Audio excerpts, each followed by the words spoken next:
All right, Paxton Lynch and the Memphis Tigers coming up next year on ESPN2. What a contrast in quarterbacks we're going to see. Paxton Lynch, tall, pocket passer, can get out of the pocket a bit, but Greg Ward for Houston gets out of the pocket, makes plays with his feet oftentimes. That should be a good one in the American coming up in about 2 minutes' time. Chris. To the Dr. Pepper Championship Drive Game of the Week.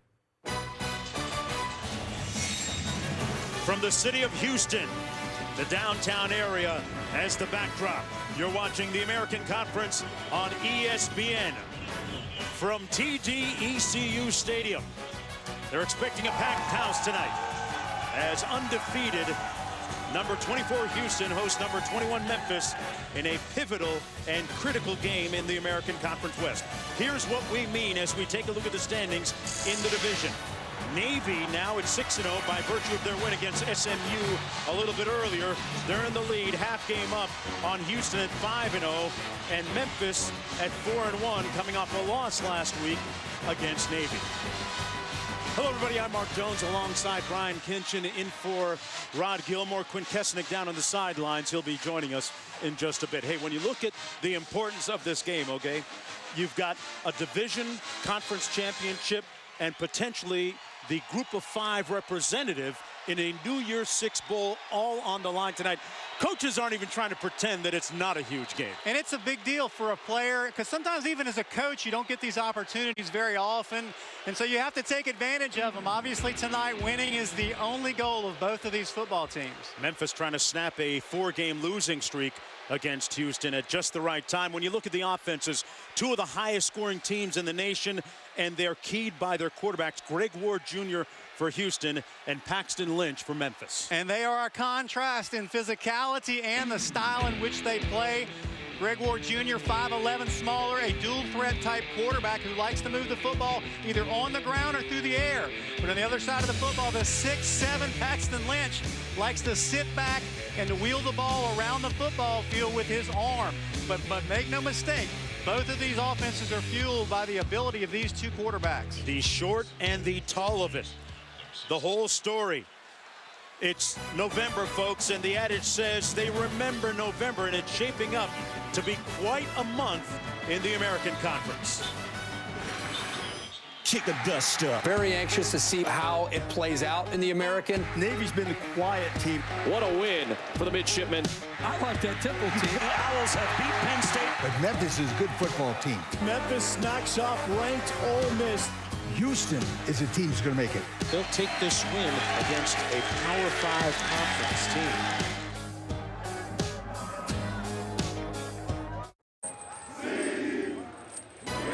ESPN College Football, brought to you by Chick-fil-A. We didn't invent the chicken, just the chicken sandwich. Been a lot of buzz around town about this Cougar team under the lights here tonight, taking on Memphis. Their defense, frankly, as the kids say, has been off the chain. And Quinn Kesnick has more on just how opportunistic they've been. They are turnover kings. The Cougars lead the country in caused turnovers and turnover margin. They have scored 4 defensive touchdowns. How do they do it? Well, it starts with a ball-hawking secondary. 14 interceptions this season. Eye on the ball, wide receiver skills, and they capitalize. They have 11 fumble recoveries. Rip it and strip it. 28 sacks. They love the boundary blitz. They force negative plays, impact the quarterback. It's a fast-paced defense to complement their up-tempo O. There's a look at the crew on the sideline, getting them all hyped. Houston will kick off. They've deferred to the second half. And this is the type of crowd that Coach Tom Herman has wanted, has pined for all year. Listen in.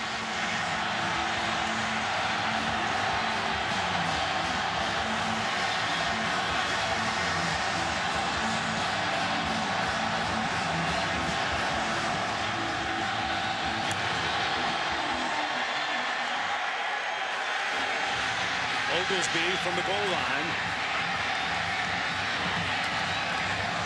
He's out across the 25. It'll be 1st and 10 at the 26-yard line for the long and lanky rifle-armed quarterback, Paxton Lynch.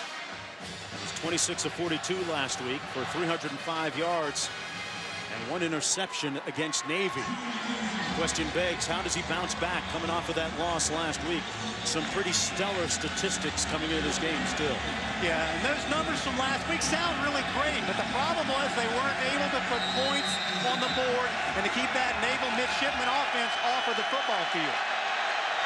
Orland Dorcius in the backfield, high snap. Dorcius on the handoff, little pistol formation, and he takes it out to the 29, where Jeremy Winchester makes the tackle on the play of 2 yards. Now that's interesting that number 24 for Houston, Winchester, right there is on the field. That would mean maybe that William Jackson, the starting defensive back, who suffered a knee injury last week, might not be ready to play. They run it on 2nd down, and that's a nice run by Dorcius for 6 as we go now to Quinn. Mark, their number 1 corner, Will Jackson, hurt his MCL last week. He came out and warmed up. He's dressed. He's wearing a heavy brace on his left knee, but according to Coach Tom Herman, unlikely that he'd play, only in the state of an emergency. And that is a key loss for them if he can't go. On 3rd and short, Lynch, pretty dynamic quarterback. He moves very well for a guy 6'7". He does. He is elusive in a sense because of his size, but it's amazing that we see this offense that has thrown the ball so well all year long. 3,000 yards in the air. Lynch is averaging 300, and they run it the first 3 plays of the game. They're doing a little change up on Houston. 1st down and 10. Dorcius again breaks 1 tackle and a nice gain out to the 45-yard line. Picked up 6, where he's brought down by Stephen Taylor. Orland Dorcius, the 5'10 sophomore from New Orleans. He moved to Houston at one point. Has some friends and family and a connection over midfield, still on his feet. That's Mayhew.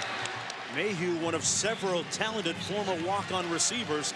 He picks up 19 and another Tiger 1st down. They continue to go fast. His go-to guy early on, take a little pressure off of him. Easy little slant route right up the middle of that Cougar defense. Orland Dorcius again. Picks up about 4, brought down by B.J. Singleton. And it'll be interesting to see how the Cougars play this Memphis offense. Last week versus Navy, Navy sat back in a zone, made them try to beat them underneath, and it worked. So it'll be interesting to see if Todd Orlando, the defensive coordinator for Houston, implements that same type of theory here early in the game. Dorcius again, this time met by resistance. Able to get it away from 1 tackler and brought down for no gain by Singleton and Trayvon Stewart. And Singleton's one of those big guys. He's 6'4", 305. He's an NFL-type guy. He takes up a lot of space down low and leaves his linebackers to run free, but there he happens to make the tackle, which isn't that often for those big guys. 3rd and 4. There's that little bubble screen we'll be seeing a lot of today. And the catch made for the 1st down. That's Mose Frazier. Got a nice block on the edge from Alan Cross, the tight end, number 40. And, hey, they moved the chains again, Brian. And to be able to execute those screens, you have to have wide receivers and tight ends who not can block, but are willing to block every play and to sell out for their teammates. That's the way you have a successful screen game. That's what they've been able to do all year long. Got a new tailback in, Sam Kraft, number 11.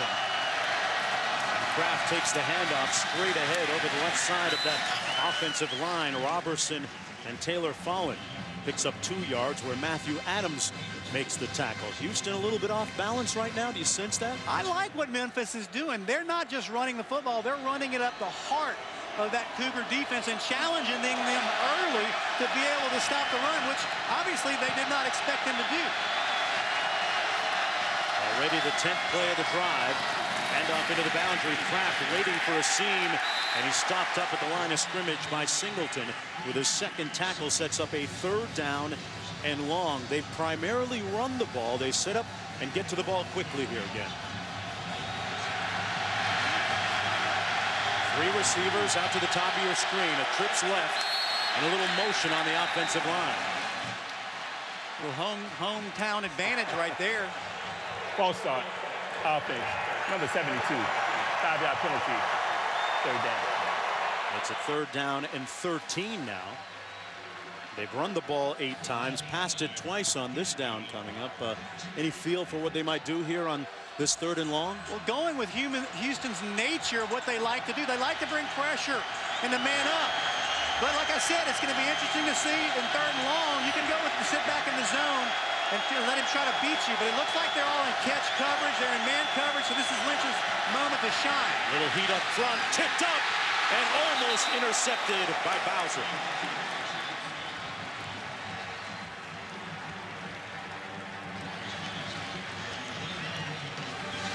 Fourth down coming up. Jake Elliott coming onto the field to attempt the field goal. Elliott 16 of 18 this year. This one will be from about 42 yards out. Made a couple of field goals last week against Navy, now 2nd on the school list. From 42. And Memphis is on the board first. They lead 3-0. Now scored 100 points this season. And Justin Fuente, the head coach in his 4th year, talking to his quarterback Paxton Lynch, who puts that thing down the field pretty proficiently on that first drive. Yeah, and I can't imagine he's talking a whole lot about what he's doing throwing the football. They only threw it a couple of times on that drive, and then they put him in a 3rd and long with the offsides penalty, which those things, kids just don't understand the significance of little penalties like that, silly penalties that coaches try to eliminate through the act of discipline. But man, when those things come at the wrong time, it doesn't matter who your quarterback is, very, very difficult to convert, especially on the opening drive of the game. Well, what that opening drive does tell you a little bit is that maybe Memphis doesn't or isn't suffering from any type of hangover from that loss last week against Navy, their first in 16 games. Elliott going to kick off. Keep in mind that Brandon Wilson has run back a kick this year for a touchdown. This one will go through the back of the end zone and come out to the 25-yard line. 1st down and 10 for Greg Ward. Greg Ward, folks, the only player in the country to average over 200 yards passing and 90 yards rushing per game. And he is officially now on the Heisman radar. And he's worthy of that. He is unbelievable how he can make plays, not only throwing the football, because most dual threat quarterbacks are not that accurate, but he is very accurate when he wants to throw the football. But man, when he decides to run it, just hang on, because anything can happen.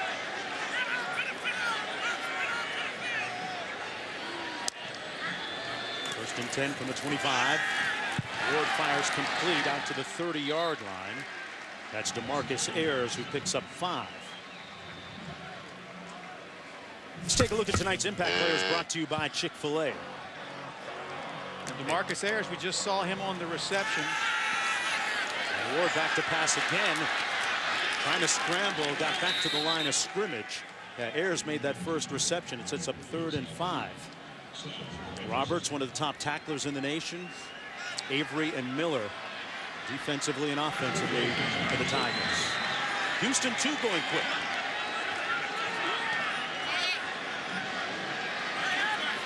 Empty formation.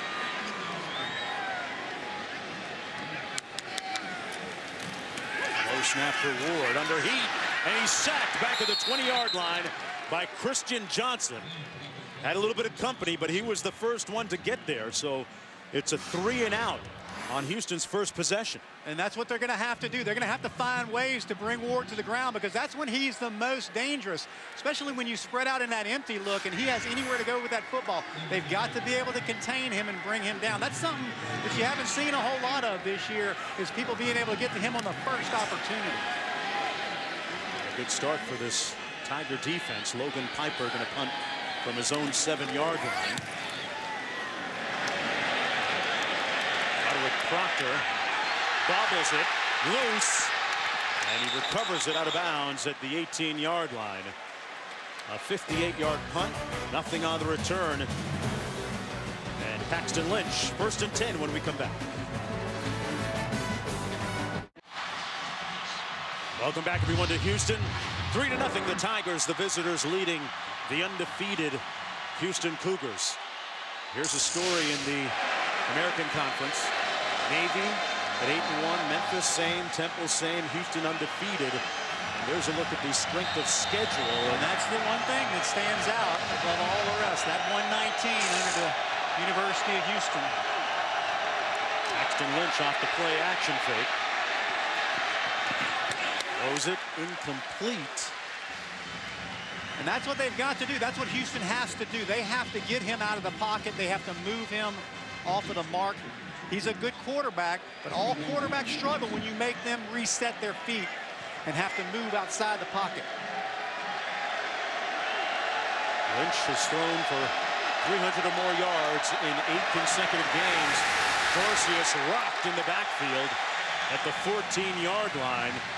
Might have lost a yard or two on that play, hit by Landon Roberts.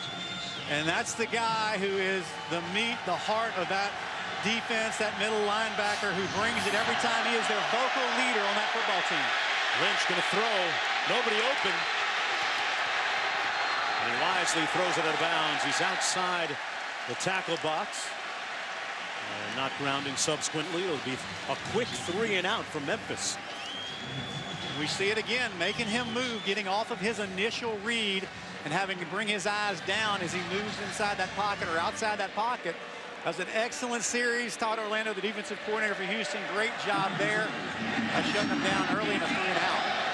Only had the ball for 34 seconds. DeMarcus Ayers back for this punt. Rugby-style boot. Bounces at the 45 and takes a Tiger bounce all the way down to the 34. So they get the desired result on the 49-yard punt. 1st and 10 Houston, and Ward on the other side.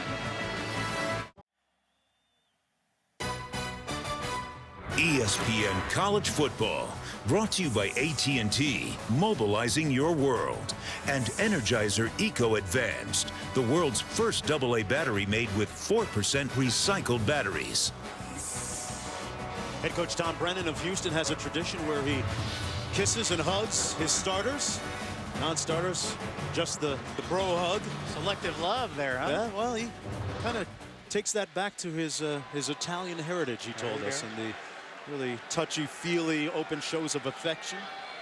And he's very proud of the relationships that he has been able to develop with his players over the years. 1st down and 10 for his Cougars right now. Greg Ward keeps it on what looked like a predetermined run, Brian, out to the 39-yard line. Avery makes the tackle. Yeah, he had it in DeMarcus Ayers' gut and really just didn't know what he wanted to do with it and decided to pull it out. But Memphis has really done a good job of winning the push battle up front. 2nd down and 6. 3 receivers out to the top of your screen. He's going to run it, and Farrell with, no, pardon me, that's Ward. Ward keeps it, and he didn't do much better. Took a lick at the 40, but kept moving forward. Boy, he took a shot. Gain of 2 yards. McManus made the hit, and there's what he does on designed runs versus scrambles. And Tom Herman talked about how he doesn't like him to run the football a lot, but most of the time they don't know if he's going to pull it down and scramble with the football and take a hit on his own. 3rd and 4. Pass incomplete at the 45-yard line for Stephen Dunbar. Would have been a 1st down, but broken up nicely by Arthur Mallett. And it's 4th down. In comes the punting unit for the 2nd time today for Houston. Yeah, credit Galen Scott, defensive coordinator for Memphis. They've done a good job of disrupting what Houston's trying to do early in this football game. Ward looks really out of sync, and that running game just looks stagnant. They're trying to get on the edges, and they can't do it. They don't have the speed. Memphis has too much to counteract that out on the perimeter. Viper at his own 26-yard line.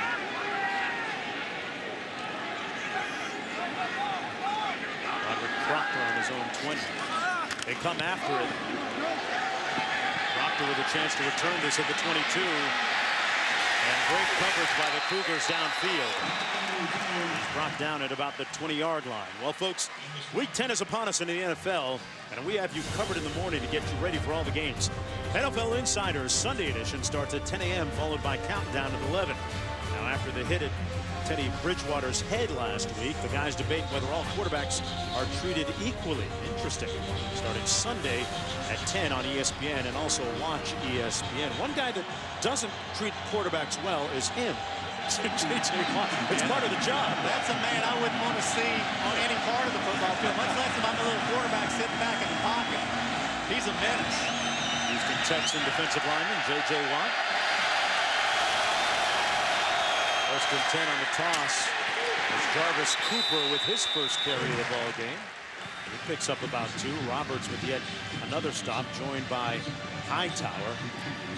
Well, you look at the job and how far this Memphis team has come over the last 4 years under Justin Fuente. 3-9 the second year on the heels of the 4-8 initial campaign. 10-3 a season ago, and now at 8-1, and so much on the line. False start. Offense. Number 63. 5-yard penalty. Second down.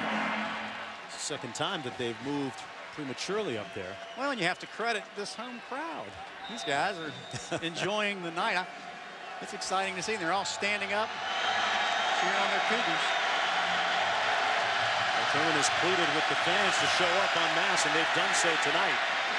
A well-executed screen to Cooper.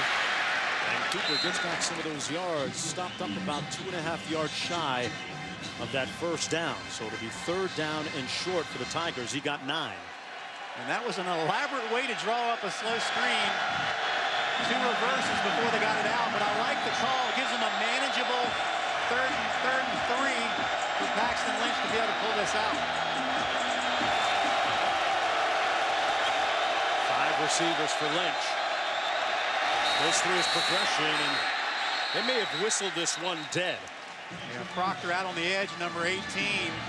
They were running the screen to him. He was Prior to the anxious. snap. False start. Offense. Number 18. 5-yard penalty.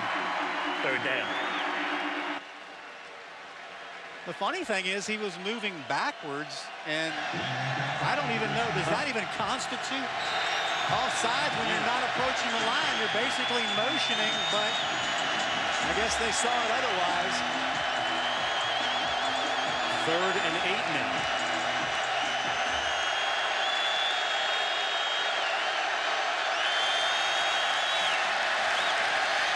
Lynch rolling out.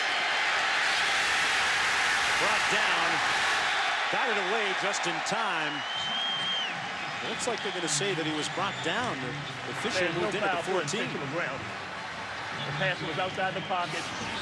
They ruled the pass incomplete. Stephen Taylor there with the pressure, number 41.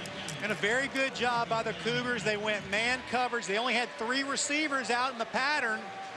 And even though Lynch tried to do a good job of extending the play, he might have been down or close to it. Yeah, it was close, but it looked like he got it away. But he had nowhere to go with that football. Ayers fields this one at the 25. And great coverage by the Tigers. That was part of the mission coming in, to limit the return yardage of DeMarcus Ayers. They did it that time on the 54-yard punt.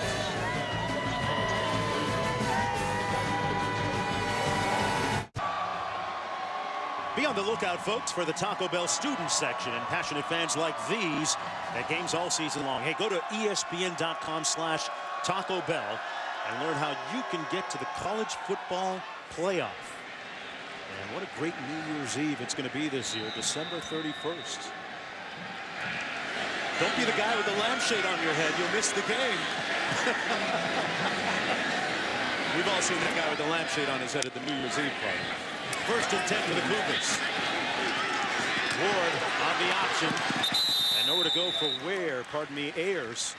Run out of bounds, a short gain on the play. This Houston team led by Tom Herman. His first year, the former offensive coordinator at Ohio State for Urban Meyer. He has been able to really groom some great quarterbacks over the years.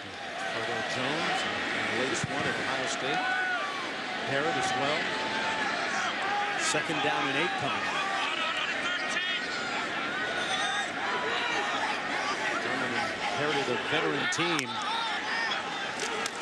Leaders all bought in. Ayers, one of those guys, makes the catch and picks up the first down. But Ward has done well and trying to follow in the footsteps maybe a little bit of guys like Braxton Miller, Jones, and Barrett, all who have been tutored by Tom Herman. And he talked about him being a little bit light, Braxton, in the sense that he had to play too early. And so when he came in to work with Eric Ward, he had some things he had to get ironed out of his system. This time he gets sacked back at the 29-yard line by Ricky Hunter. Nowhere to go. Loss of 4 as we go down to Quint. Mark, that's the second time Houston has taken a shot with decent field position on first down, and it's the second time Ward has been sacked today. Protection has been the issue. Major Applewhite, their offensive coordinator, trying to be ultra aggressive on first down, but it's backfired. Yeah, they've got 3 freshmen up front there too, Quint. At center and at the guards. 2nd and 14 after the sack. Get it out on time this time, complete to Webb. And Webb brought down across the 40 at the 41. Got a good block on that 11-yard gain. McCloskey leading the way. Yeah, the tight end out on the perimeter, and talking to Major Applewhite, he talked about when they came here, they didn't have a tight end on the roster. It feels like you have to have a guy like that to be able to cover the C-gap. We saw him do a great job of covering that C-gap right there. A little pressure, incomplete. Well, the guy that you were just praising dropped it. Just short-armed it, too. It's not like he dropped it. He short-armed it. He alligator-armed it. He knew the hit was coming, and you shouldn't see that out of big guys like him. He's 245 pounds, and you know he wishes he had that one back. But footsteps will get everybody eventually, though. 4th down and 3 coming up, and Houston once again will have to punt. 2 of the highest scoring teams in the nation, both averaging a little over 44 points a game, number 6 and number 8 in the country, Memphis and Houston respectively, with just 3 points combined so far. Frazier calls for the fair catch, bobbles it back at the 6-yard line. It'll be 1st down and 10 after that 50-yard punt. Story of the game, defense. Who would have thought? Well, Memphis came out in the opening series last week, very successful in their opening drive. A lot of football teams, and they have those scripted plays early in the game to where they know what will work pretty well against the defenses they've seen. But obviously the same thing has happened here. Memphis came out in that opening series, was successful in getting a field goal out of it, but have been 3 and out in their last 2 possessions. Very similar to Houston, but you're right. We did not expect defense to be the dominating factor in the first part of this football game. 1st and 10, Jarvis Cooper in the backfield. Anthony Miller has been rather conspicuous by his silence so far as they run it to Jarvis Cooper, brought down by Jeremy Winchester. If you're just joining us, folks, remember Winchester getting the start for William Jackson on the corner. Their top cornerback out with a knee injury, has not appeared in the game yet. And Winchester's their guy. He's their 3rd corner. He'll fill anywhere, but you like to see that you can have a corner want to come up and be physical. Sometimes those guys out on the perimeter, they love man coverage and all that, but when it comes to hitting somebody, they're not that aggressive. 2nd and 10. Mayhew in motion on the jet sweep. They give it to him. He broke 3 tackles and makes it out beyond the 10 to the 11-yard line. Some determined running and spirited running, and a 5-yard gain by Phil Mayhew, one of those walk-ons, former walk-ons. Well, interesting that they're going away from where they started in that first series of running it between the tackles. Now they're trying to get out on the perimeter with no success at all. Lynch has all day and now looks downfield. Good pump fake, and he tiptoes for the 1st down. Nice run, and there we see some of the versatility. Folks, look at him, okay? 6'7", did not have but 1 scholarship offer. And we see what he can do with his legs. He doesn't want to do it very often. You saw him pump it a couple of times before he decided to go ahead and get that 1st down with his legs. But he's not a guy who's going to run it often, and when he does, he's efficient at it.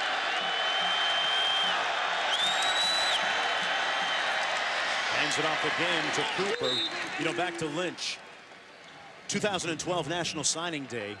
He thought he would have a scholarship offer coming. It never did. And he was injured for a good portion of his senior year. He thought that Miami, thought that Central Florida, thought that Florida at some point would have offered. But then this guy came in, Justin Fuente, when he got the job December 8th. They offered him a scholarship on a tip from one of the football administrators. And it proved to be a great move. Another run by Cooper, and you know, they hadn't actually seen Lynch throw the ball until he appeared on campus for their first workouts. And you know, you're a little nervous when you only see film. When you see him in person, it's a little difference. They exhale. That's exactly right. They run it here for the first down across the 30.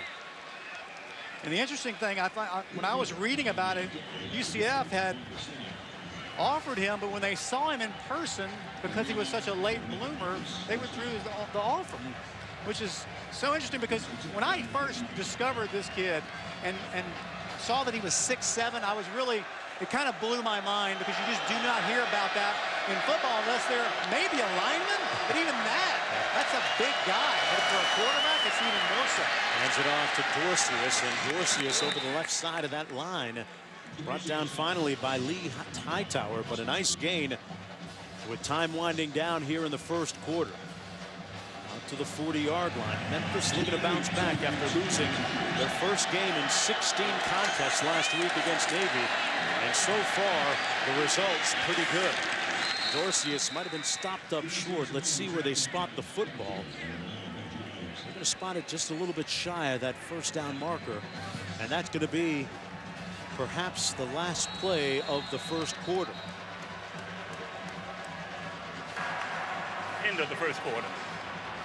Justin Fuente, the head coach, liking the results. Setting up something interesting to come from Memphis.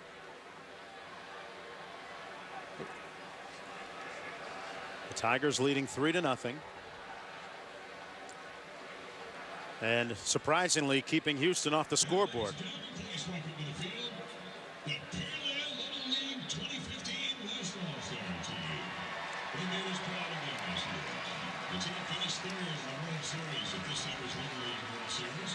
All right, thanks a lot, Chris. Under the lights here at TD ECU Stadium in Houston, where the Memphis Tigers are out to a 3-0 lead against the undefeated Houston Cougars, 9-0 coming into the ball game. Greg Ward and Paxton Lynch, two of the hottest quarterbacks in the country right now. Two quarterbacks, Brian, that maybe America doesn't know about, but two quarterbacks that lead the number 6 and the number 8 scoring offenses in the country. So much at stake today, potentially a group of 5 representative berth in the New Year's 6 Bowl. So it's all about winning today. It is, and the quarterbacks are going to be the ones who are going to be the key to that success for both football teams. Two contrasting styles of quarterbacks, but what we've seen early is defense. Surprisingly, of the first 6 possessions, we've seen 4 3-and-outs, and we did not expect that. So it'll be interesting to see how these offensive coordinators respond to the defensive pressure they're getting early in this football game. Well, it is jam-packed in the American Conference West Division. East, Temple has pretty much taken care of their business, but here's what it looks like in the West. Houston and Memphis at 5-0 and 4-1 respectively. Navy winning today against SMU at 6-0. They're 8-1 overall. Their only loss is against Notre Dame, so there's so much to play out still in a back-loaded schedule for the American West with those 3 teams. Houston still has to play against Navy. They've got to handle their situation here tonight against Memphis. Memphis coming off a loss against Navy last week. The early results show that there is no definitive or tangible hangover from that loss. They're first in 16 ball games. So as we get ready for the beginning of the second quarter, the question begs, how does Houston find its rhythm here offensively, especially because they have been unable to gain any kind of momentum when they've had the football. Tom Herman, in his first year as head coach on the sidelines for the Cougars, the former offensive coordinator at Ohio State, and really a quarterback guru of sorts. And he's done a fantastic job of turning around this program in the 10 short months that he's been here. But as I alluded to in the open, a lot of that credit has to go to Greg Ward Jr., their quarterback, that he has done a fantastic job of molding, shaping, and training this guy with the nuances of the position to be able to fuel that offense, which has fueled this undefeated season thus far. 3rd and short. Dorcius dotting the I, and Paxton Lynch is going to keep it himself. You know, folks, when you're 6'7", and you get a little bit of push, good things can happen on 3rd and short. Looks like he got enough for the first down. Paxton Lynch there, 6'7", long, rangy, angular, with a strong arm, a potent mix at quarterback for the Tigers.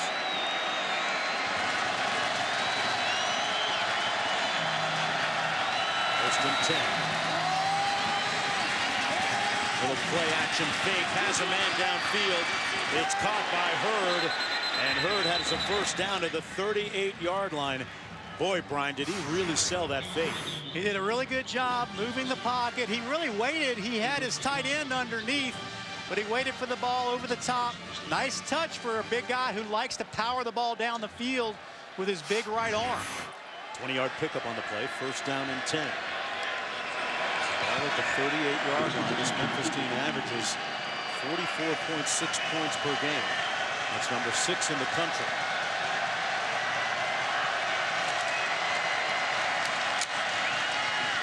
Nice play fake again, has his tight end Cross, and Cross is going to score. Touchdown, Tigers. Alan Cross atoning for a miscue earlier and picks up the touchdown for the Tigers. His 3rd touchdown catch of the season and the 14th of his career. Great job with the play action, and because they're able to run the football inside the tackles, it opens up the go route out on the edge, and Cross, who's a former walk-on long snapper, which is a really odd story, is now the guy scoring touchdowns for this Memphis offense. That's great. The extra point good. And a sellout crowd sees the Tigers come in and seize the 10-0 early lead. Okay. And welcome back, everyone, under the lights here in Houston. 10-0 for the Memphis Tigers. Looking to snap a 4-game losing streak against their conference rivals. And Paxton Lynch, a battle of talented quarterbacks with the upper hand right. Evan Wilson back deep for this kickoff for the Cougars. Brandon Wilson right there already has a 100-yard kickoff return this year. He decides to take a knee. Let's go back to that touchdown, and what do you see as the key on this? Well, the play action is great here, and the mesh is really good, but we look at the left guard, Uzelton, right there, number 63, gets a little bit far down the field, something that you don't see called very often, but it is illegal. And they got away with one right there. But great execution by Lynch, selling that run, getting the ball downfield. But got to be careful, those big guys, those big uglies, got to watch what they're doing. They might get caught doing that every now and again. Lynch completing passes of 28, 30 yards back to back. Webb in the backfield. First and 10 for Woolard, trying to find his groove. Taking a shot into traffic to Ayers, and he should have been picked off, but it's dropped by Chris Morley. It'll be 2nd and 10, and the Cougars caught a break there. Downstairs to Quint. Mark, on that touchdown, Houston linebacker Landon Roberts was all over the umpire. He knew that 63 was downfield. It is so difficult to be a linebacker or safety right now where your run-pass keys are out the window. Yeah, if they're not going to make that call, it makes it very difficult. Now, when you see a guard coming at you, you're thinking run, not pass. Ward out of the pocket, overshoots Ayers, and it's going to be 3rd down and 10. Greg Ward Jr., who started his career here at Houston as a wide receiver until midway through last year when he took over from Corn at quarterback. And this is really the first time that he spent an entire season from the beginning of the year in quarterback meetings, so there's still a little bit of a learning curve to go for him. Yeah, he played it in high school and early on, but he switched to wide receiver, and he's really only the equivalent of maybe his 1st or 2nd game of his 2nd year as a starter. This is his 15th start of his career as a quarterback. 3rd and 10, Wood. Backside Pete. And they bring him down at the 17-yard line. Suttles with the sack for the Tigers. And another 3 and out for the Cougars. And doing a good job of putting pressure on him. But the problem is this is not what Greg Ward does really well. On the opening play, he dropped back. On third down, he dropped back. He had a half roll on second down. They don't want him to sit back in the pocket. They've got to move him and give him the freedom to be able to scramble and make plays with his legs, not sitting back throwing the football. That's a bad philosophy. Saw the stat, just 20 yards in the first quarter, the lowest of the season output-wise for the Cougars. And the 48, Proctor calls for the fair catch, a 35-yard punt. And the Tigers, hey, ready to roar again with good starting field position.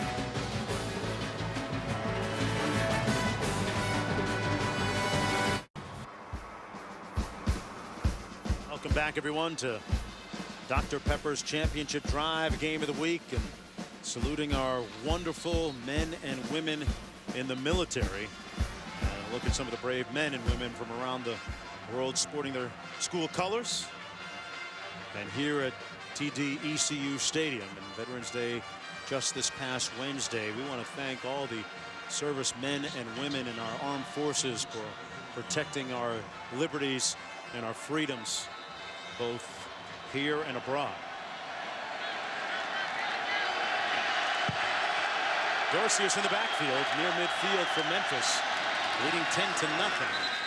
Moving forward for about 3 yards on the play. I really believe Memphis has stole a page out of the Naval Midshipman playbook last week, because the midshipmen controlled the football all game long and kept Memphis off the football field offensively. And I think they're trying to do the same thing: possess the football, run the football, control the clock, and keep Greg Ward off the football field. Already 64 yards on the ground and picking up a few more there, down to the 45. Roberts making the stop. A 3-yard gain sets up a third down at about 4 to go. Because in the end, no matter what type of offense you run, that's old school. Just control the football, control the clock, shorten the game, give your defense rest, especially against a guy like Greg Ward who can hurt you. As we've seen earlier, them being on the boundary, that defense being on the boundary for Memphis has paid dividends against that Houston offense. On 3rd and 4, they run it into the boundary, nowhere to go, and then, boy, they make something. They make lemonade out of lemons. Dorsey is with 5 as we go back to Chris in the studio. All right, Mark, lemons so far for Temple down at South Florida. Owls trying to remain unbeaten in American play, but here's Quentin Flowers. He's passed for 1. He's rushed for 1 on this Taco Bell studio update. It's all Bulls right now by 7. Big surprise right there. We're talking about great quarterbacks in this league. Walker for Temple doing a nice job this year as Memphis powers forward again with Dorland Dorcius, picking up about 3.5, almost 4, and eating up that clock. And they're staying inside the tackles that they did earlier in this football game when they had their most success on that opening drive. Instead of trying to get out onto the perimeter and just taking what they're going to give them up the middle of that Cougar defense.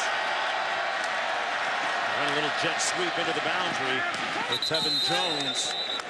Big hit on the sidelines, and Jones pushed out of bounds for a gain of 5. 3rd down and short coming up.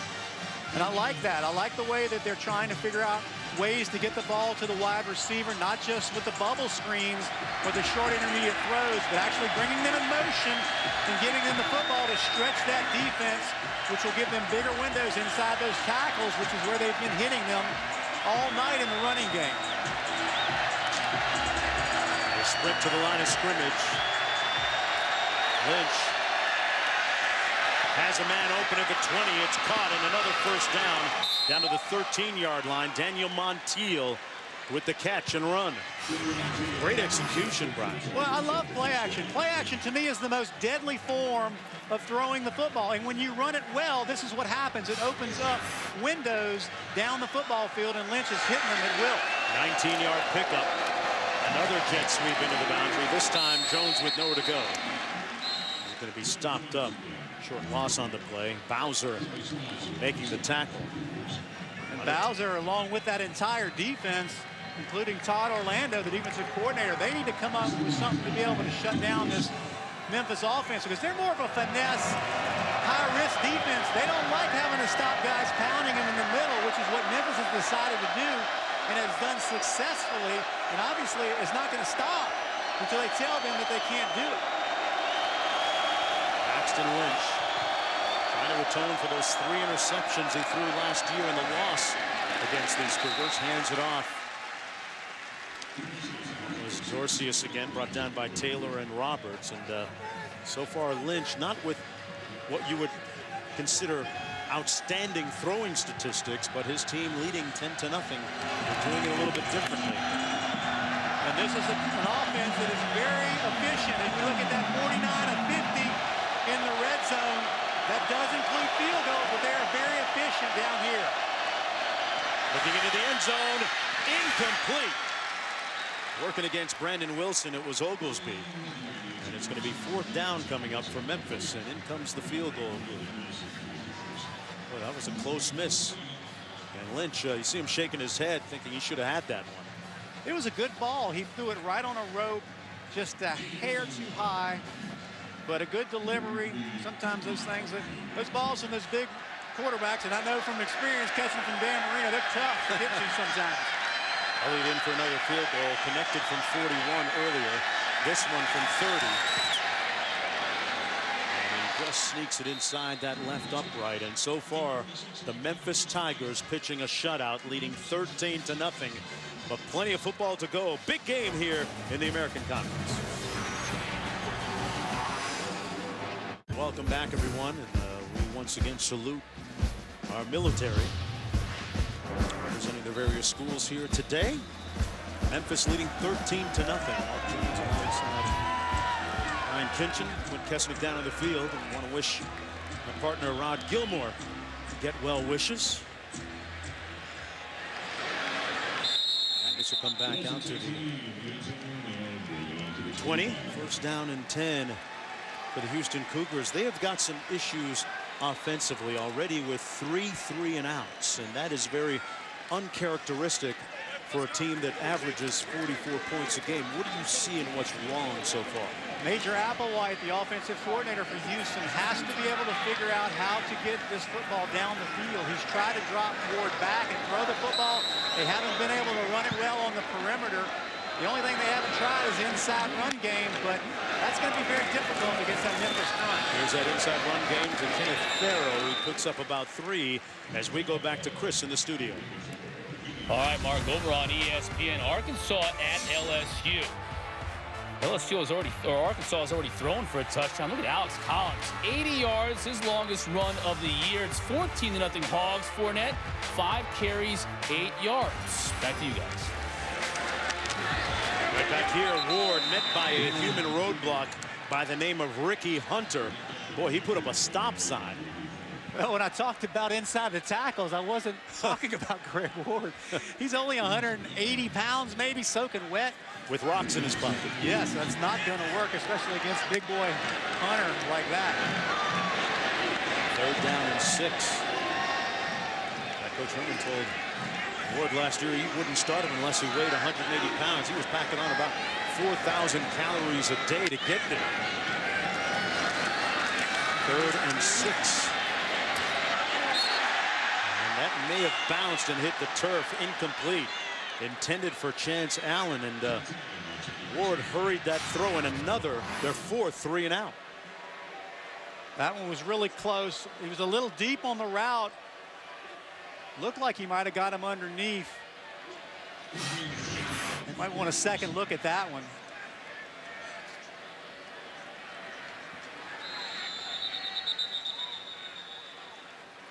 He didn't do a good enough job of selling it. It didn't seem like it. The ruling of an incomplete pass is under further review. He had to come out of there complaining that, man, I caught that ball. He wasn't overly convincing. But it was really close. His hands are underneath. I think that's a catch. Now, granted, that's a good angle right there. The call on the field is the one that's going to be the important, which is called an incompletion. But yeah, that actually did unless look that like nose, unless that nose between his hands There's a good angle. Wow. Yeah. I think they're gonna stay with that one. That looks like the nose in between his hands caught the ground. Remember, there must be indisputable video evidence to overturn the call on the field, which was incomplete. Yeah. There's the look. Now, had that been called a completion, I think we might have been able to stay with that as well, because there's nothing saying that that ball hit the ground except the appearance that nose tapped the ground right between his hands. Well, this Houston team knows that this is a huge game, and the head coach Tom Herman said that there's an extra pep in their step. There has been this week, and it's not just another After game. further review, Here's the ruling on the field of an incomplete pass is confirmed. 4th down. And Coach Herman says we're not going to pretend that this isn't a big game, because it is, and we've actually earned the right to be 9-0. There's a lot of sweat equity that the Cougars have put into their record, and facing a lot of the critics who said they haven't beaten anybody, although they beat Louisville in Louisville, as Clemson did, by the same margin. But in that open, we did talk about that strength of schedule, and this is the second team they've played all year over 500, and they struggled last week with Cincinnati, and we're seeing what's happening to them this afternoon. Proctor with a fair catch on the 41-yard punt. Tigers with the ball again when we come back. Well, it's Monday Night Football on ESPN. Andy Dalton leading the undefeated 8-0 Bengals against J.J. Watt. You saw him on the sidelines. And the Texans coverage begins with Monday Night Countdown at 6 on ESPN. Also streaming live on Watch ESPN. Bengals out to a great 8-0 start. Best ever in franchise history. A look at nearby NRG Stadium. They got a little Disney on Ice show going on there right now, about 8 miles away from where we are. There's J.J. A pensive look on the sidelines. Might be the best athlete in football, right? Could possibly be, without a doubt. Lynch complete out to the 34. Nice catch by Jones as we go down to Clint. Mark, during that TV timeout, Derek Wareheim, offensive line coach for Houston, stood amongst his offensive line players and basically put the differential in this game on his guys. He says, we're not getting it done, we're not blocking, we're missing assignments. He was under control, but his language certainly I can't repeat. Yeah, it was piercing. We could tell from up here, Clint. Great job. Lynch keeps it on the read option. And he was down at the 35-yard line. Tommy Mark making the stop on the play, but joined by Roberts. 3rd down coming up for the Tigers. They've been pretty proficient on 3rd down this year. 7 of 11 in this game, and there's a look at those numbers. Boy, Houston -9 rushing tonight. Yeah, able to do nothing down in the trenches, and you have to credit this. The ruling on the field of the runner being down is under further review. Yeah, they're looking to see if Lynch was down before that ball popped out. But that front 5 of Memphis has done a really good job with those young guys, especially in the middle, of being able to clear pass down the middle of that line to get those yardages. Yeah, I think this is going to be a quick decision. Yeah, that's was down. You can't be any more down than he was before the ball came out. Yeah, that seems a little silly to even look at that one again. But that's why we have replay. Make sure it's done right. Justin Fuente, the head coach of the Tigers, he is one of the popular, quote-unquote, candidates for job openings across the college football landscape right now, as is his counterpart on the other side of the field. But Fuente, in just 4 years at Memphis, has taken that program to great heights. After further review, the ruling on the field stands. It will be 3rd down. Think about the win that the Tigers had earlier this season against Ole Miss. A real historic win in the annals of Tiger football, and that's really garnered a lot more momentum for the Tigers program. Yeah, that's an eye-opener for anyone to see that. 3rd and 5.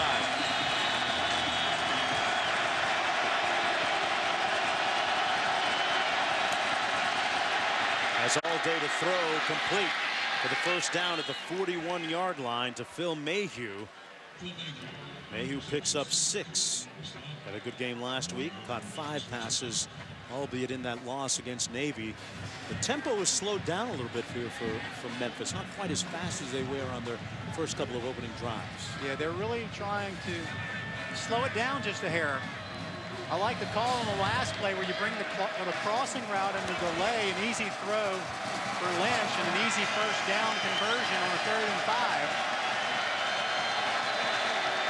Almost 3-1 in terms of time of possession in favor of Memphis. They run it to Sam Kraft, who's brought down by Roberts, and a 2-yard gain on the play. Yeah, Memphis has run almost 3 times as many offensive plays as Houston has.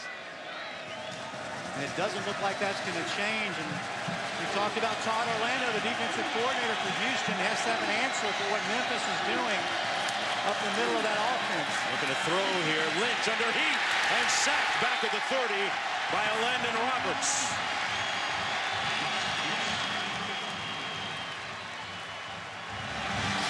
And those are the plays they need right there by their leaders. Not just vocal leader, but also a physical guy who comes up the middle, makes plays, gets hits on the quarterback. They have to have negative yardage plays to be able to get out of downs and get that offense back on the field and give them a chance. 3.5 sacks on the season for Roberts.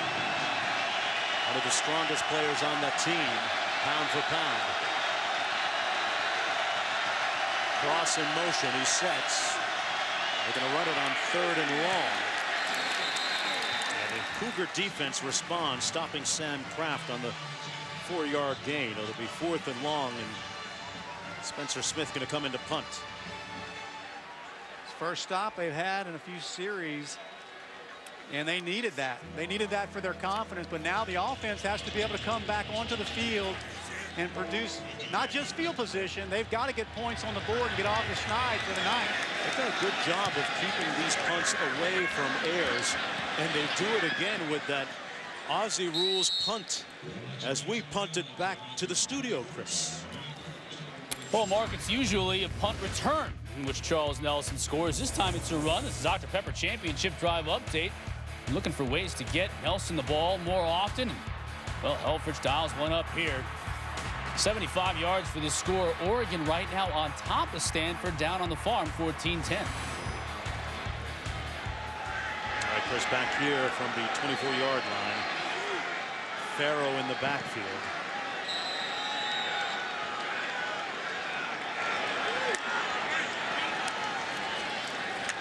Farrow not getting a lot of carries tonight. That pass incomplete, intended for Chance Allen.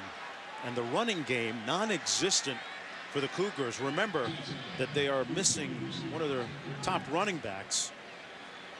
Ryan Jackson out with a broken collarbone. Farrow with just 1 carry tonight for 4 yards. And you cannot be one-dimensional against a good football team, especially a good defensive football team like Memphis. You have to be able to balance out your offensive attack, and they have not been able to do that. Ward with nowhere to go. And brought down at the 22-yard line by McManus. And we're seeing a little bit of carryover from last week playing the Navy midshipmen. You have to play assignment football where somebody has the quarterback, somebody has the pitch guy, somebody has the down guy. And obviously that carried over to this week. No different from what they're trying to do. You got to have somebody assigned to Ward and somebody to the running back. Look at that major discrepancy on the season compared to just 14 tonight. 3rd and long. A popular refrain for the Cougars, unfortunately, tonight. That pass complete, but short of the first down by a couple of yards. He hit Stephen Dunbar with his first reception, but still 4th down after the 10-yard gain. And Dunbar, young guy, needs to make sure he gets it to the first down sticks. Good throw and catch, but needed about 2.5 more to convert. Coach Herman's team now, Brian, with their 5th 3-and-out. That's more than they've had all season in one game. Mose Frazier back at his own 30-yard line for the Tigers. Ready for this Spencer Smith punt. Check that, this Logan Piper punt. Fair catch called at the 26. Tigers with an uprising here in Houston. That guy's leading the way.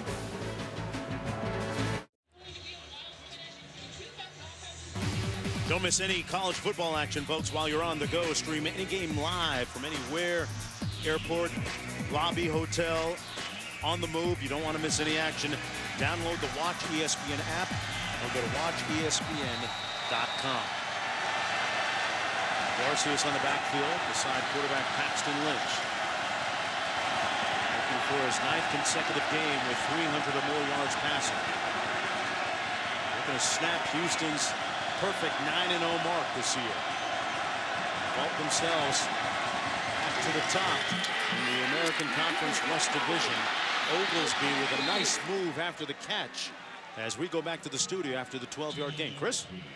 All right, Mark, coming up on the Outback Halftime Report, Butch Davis alongside Robert Smith here in studio. We'll talk about the Big 12 showdown going on right now over on ABC. Clemson earlier in the day survived in the Carrier Dome. We'll have highlights of that one. And speaking of highlights, no huddle rapid fire. That's all coming up. Hey, Chris Cotter, these guys get it out quick, man. They are going at turbo speed tonight. And Lynch has connected on 7 of his last 8 passes now. That one to Oglesby. 2nd down and 11 coming.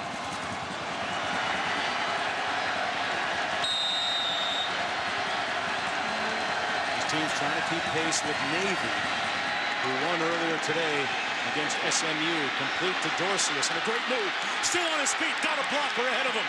Dorcius dominating. Touchdown Tigers.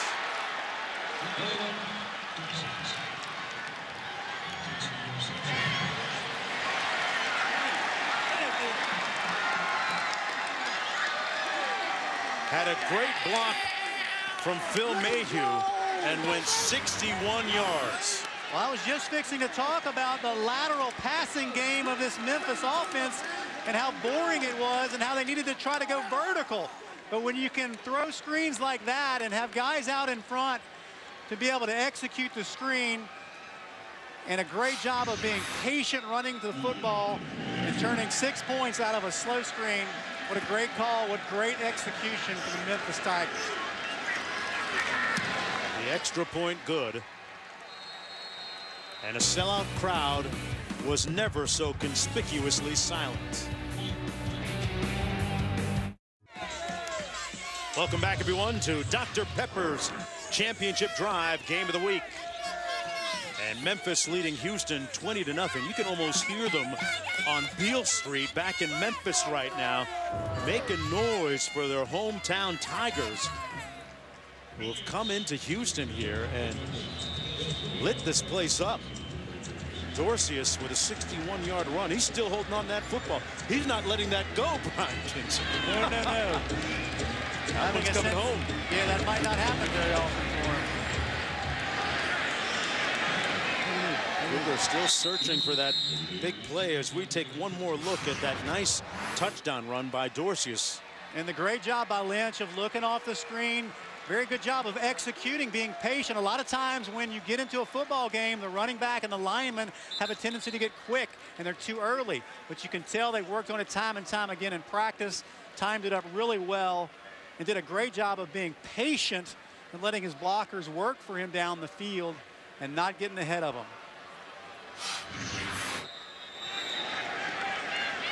A daunting task ahead for the Cougars, down 20-0. Under 2 minutes to go in the first half. Ward goes through his progression, finds Farrell out of the backfield. Nice spin move by Farrell.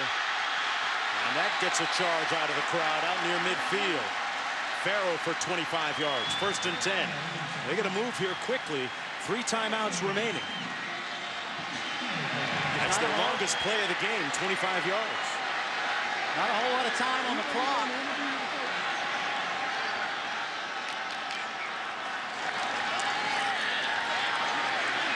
Ward in trouble and sacked.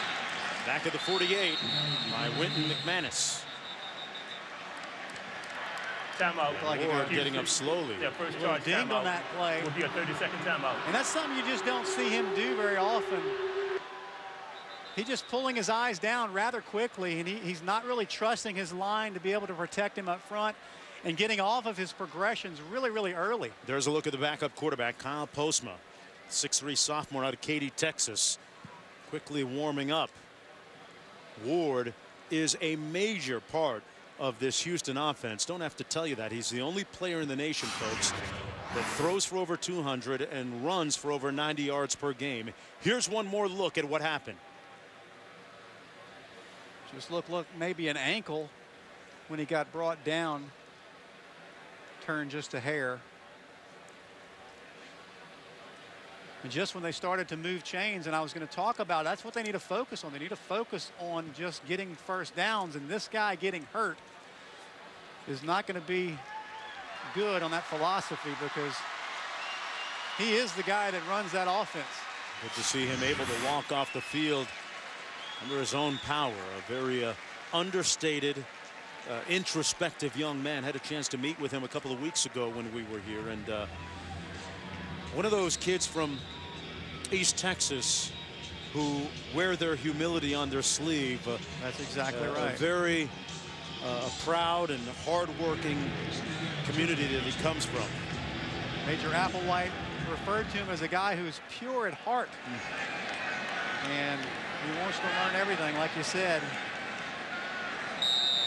In the same high school as Earl Campbell, which carries a lot of weight. Oh, yeah.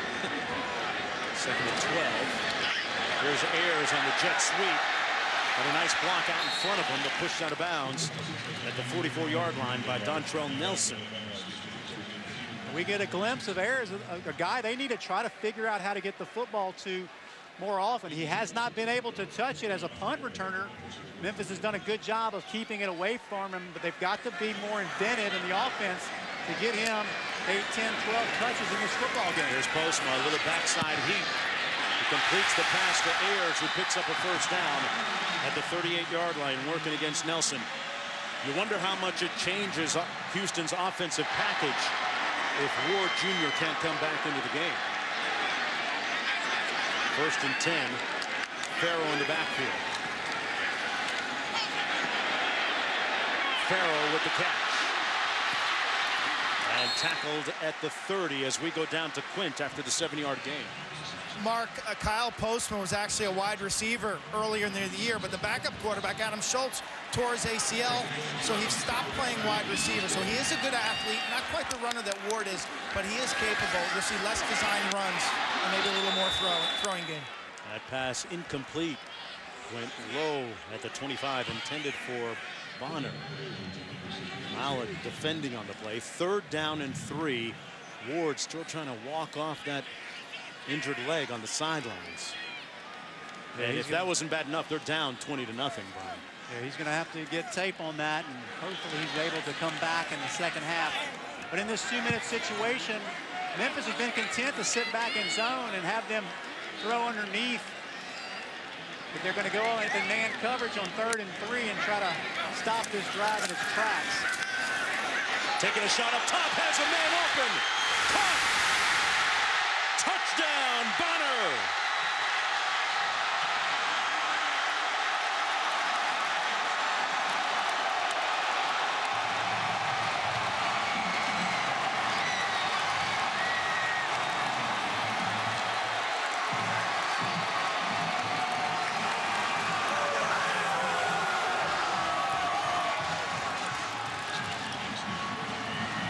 It's all about team as Postma comes in cold off the bench and heats up this offense. Sometimes you never know where that spark is going to come from offensively, and that was the last guy on our list. We thought it would be the backup quarterback in that situation, but great job by him of making something out of nothing. Timeout Memphis. It's their first timeout. It will be a 30-second timeout. As Memphis calls timeout in the wake of the 2nd touchdown pass of the season for Postma. Here's one more look. Went through his progression nicely. And I went through the fact that they went to man coverage, and when you go to man coverage, even though they had a safety in the middle of the field, you bring in risk. It is a risk-reward situation. Obviously, they took it on the chin on that one. Memphis did, going to man coverage. It wasn't a great ball. It wasn't thrown real well, but Dunbar did a great job of going in. Abana did a good job of going up and bringing the ball down and catching it, high pointing the football, and getting 6 out of it. Postma with his second touchdown pass of the season, second of his career. You heard Quint a little bit earlier document the fact that he was a wide receiver not that long ago this season. It's a similar story to the guy we got behind center. Just like that route to the QB position. The extra point is good. Boy, how big was that touchdown for the Cougars? Of course, a rhetorical question. Now right back in the ball game. The first 6 drives, just 24 yards, all resulting in punts. And Ward started this drive. Postma came in after they crossed midfield to finish it off, 75 yards in all, and they finally get on the scoreboard. Moving forward now in the second half with just 37 seconds to go in the first half here. You wonder if Ward will be able to go, if he'll come out, if he is able to go, or does Coach Herman stick with Postma? And it'll be interesting because they will get the ball out of halftime.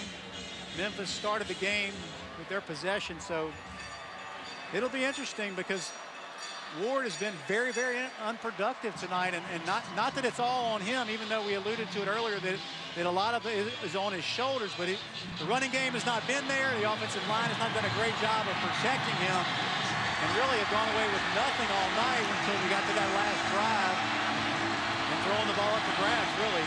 Oglesby back for the kick. And suddenly, TD-ECU Stadium has life.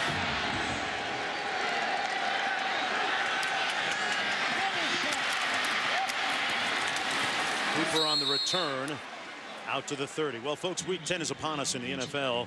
We have you covered in the morning, get you ready, all the games coming up. NFL Insiders Sunday edition starts at 10 a.m. followed by Countdown at 11. After the hit to Teddy Bridgewater's head last week, the guys on the desk debate whether all quarterbacks are treated equally. Actually, an issue that came up a little bit earlier this year with Cam Newton's injury when he took a hit. That all starts Sunday at 10 on ESPN, and watch ESPN. Now, how does Paxton Lynch do here in wake of that touchdown by Houston? It looks like they're in victory formation. This is going to take it into the locker room. But all in all, a good first half for the visitors from Memphis. Bouncing back after losing last week for the first time in 16 games. They lost against Navy, but this guy right here, Postma. Kyle Postma coming in, going 4 of 5 on the last drive and putting Houston on the scoreboard for the first time. Head coach Justin Fuente addressing his team before they head into the locker room. So much on the line in the American Conference West Division as we go to the studio for the Outback Steakhouse halftime report. Quint will have coach after. Welcome back to the Dr. Pepper Championship Drive Game of the Week.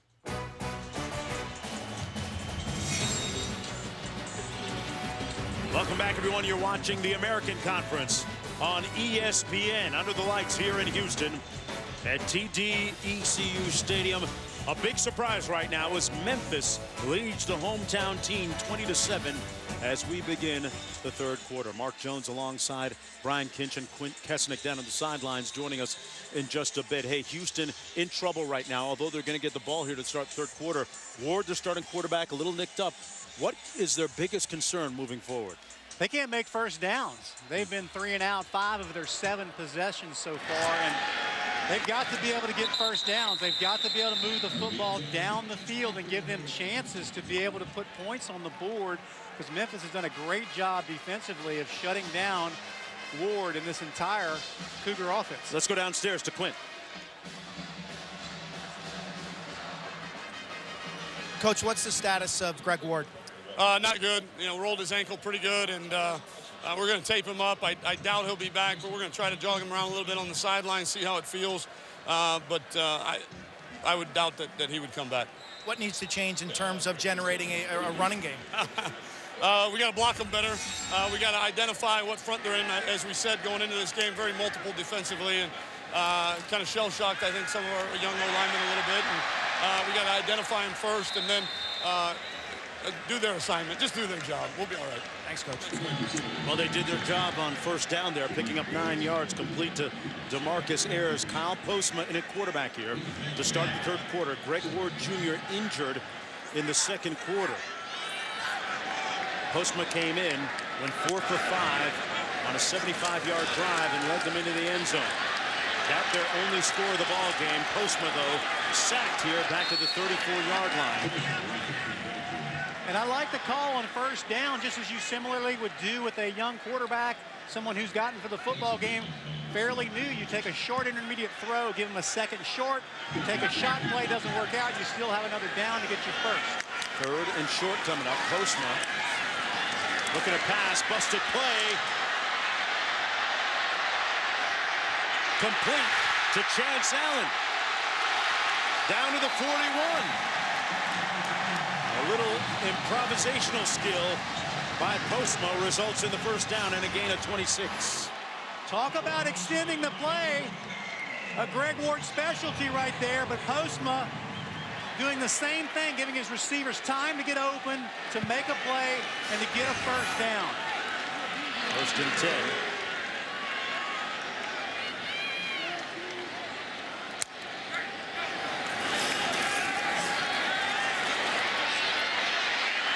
Postma downfield and short of his intended receiver again.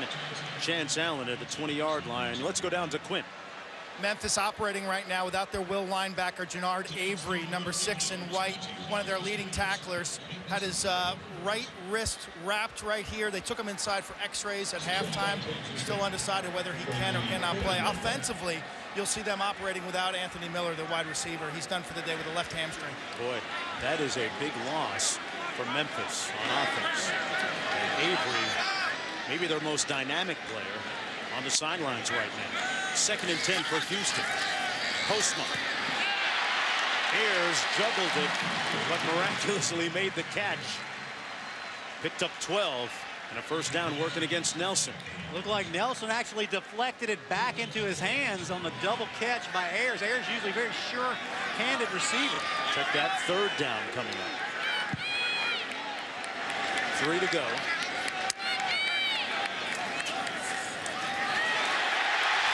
Webb, first down at the 17. And the Cougars unable to run the ball in the first half at all. Pick up 16 there.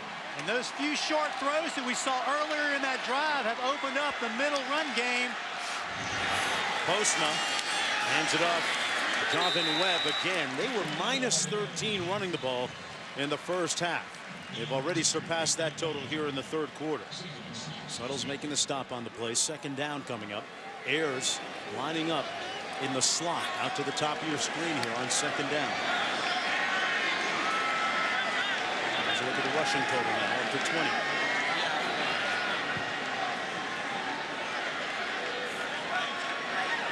Postma. Redshirted here 2 years ago, went to JUCO, came back here now on scholarship. And the year as a wide receiver, keeps it on the option. And down to the 6-yard line, close to another first down. And that's only about the third time we've seen that option run to the perimeter, and they weren't very successful on their first couple of opportunities. First and goal. Into the end zone, incomplete. Ayers there. No flag on the play. Chris Morley in on the coverage.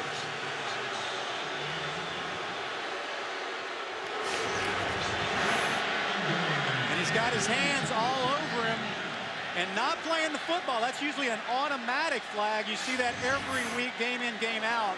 When the defender's not playing the football, that flag will come out. Morley knows better. He knows he got away with one right there. Second down and goal. Allen split to the bottom of your screen, number 21. Ayers out top, he's their leading receiver. Farrell, touchdown Cougars, here they come.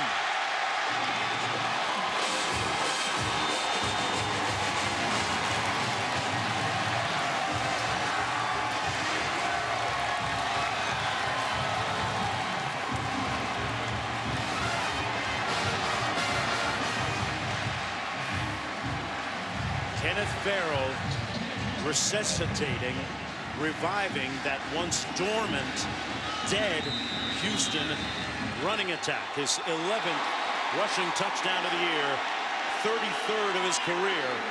And look at this, Houston down by just 6. An offense which was on life support earlier has really been resurrected. If you're going to ask me what play they scored with on the opening of the half, it would not be up the middle running the football. Let me know you out there. Ryan Kinchin, Clint Kesnick down on the field, Chris Farrell with the touchdown before we went to commercial a moment ago, and Houston trailing by just 6.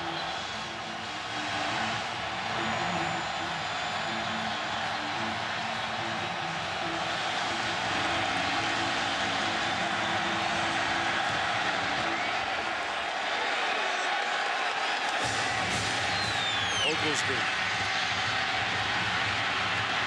Nice return for Oglesby out to the 32 as we go back to the touchdown, and they seem to have figured something out on that offensive line. What was the key here, though? Yeah, those short passes have opened up the inside, and we look at Carter Wall, number 65 here, and McCloskey, number 45 here, clearing out the way up the middle, the last place we thought that they would be able to threaten that Memphis defense in the first half, but they came out. Different game plan, nice adjustments by Major Applewhite, the offensive coordinator of Houston, finding a hole in that defense and getting 6 points on the board early and quick. His first 6 drives resulting in 6 punts, the last 2 resulting in a couple of touchdowns. Dorsius in the backfield for Memphis. We're going to have a little procedure against the Tigers. False start. Offense, number 80. 5-yard penalty. First down.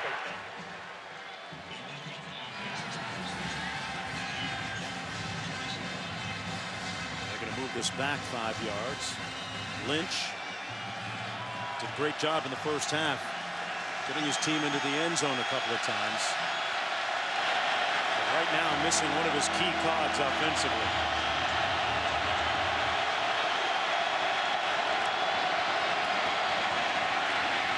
It's Dorsius picking up a couple of yards, brought down by Taylor. But Anthony Miller is on the sidelines, number 3 right there, as Quint Kesnick reported a couple of moments ago, is out with a hamstring injury, unable to return. Zeros across the stat sheet for him tonight, and that is arguably the most dynamic receiver. Pass complete to Mayhew. With one defender miss, and you sense the momentum has switched back to Houston, but a flag thrown, and we may have a late hit.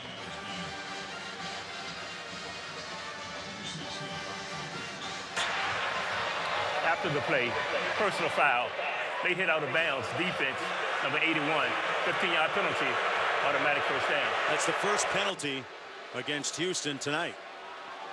Well, Bowser, number 81, got shoved in the back by Roberts, number 44, was inadvertent. Oh, geez. Yeah. Shouldn't have happened, but just a bizarre play that he had no control over. Next thing you know, 15 yards the other way. Thank you, buddy. I've never seen that. Appreciate that one. Where a personal foul results from one of your own players. That's crazy. Pushing you into an opposing play. Could be a Friday not top 10 play. There's Lynch on the rollout. And that was pretty close, too. Yeah, he was trying to get one himself there. Roberts said, I'm not shoving people into him. I'm going after him myself. But that was a good hit. Paxton Lynch picks up 2 on the play. He's 2nd down and 8 for the Tigers. One more look and see. Just before it goes out. Yeah. I like the no call on that. Coming from a guy that was on offense, that surprises me, man. I mean, I'm as biased as it gets, or unbiased as it gets.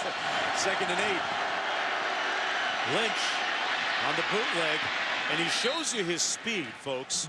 Picking up the first down at the 42-yard line. Paxton Lynch picks up 9. Remember, if you're just joining us, this might be the best quarterback you never heard of. On Mel Kiper's and Todd McShay's board the #1 prospect at the quarterback position. A flag thrown on the play. Lynch did not have any scholarship offers coming out of high school until late. False start offense, number 71, 5-yard penalty. That's a reoccurring event all night long. That offensive line has been jumping consistently. Right when they had that momentum flowing their way and answering Houston's opening drive, puts them a little bit behind the chains. 1st and 15 now. On Houston's side of midfield.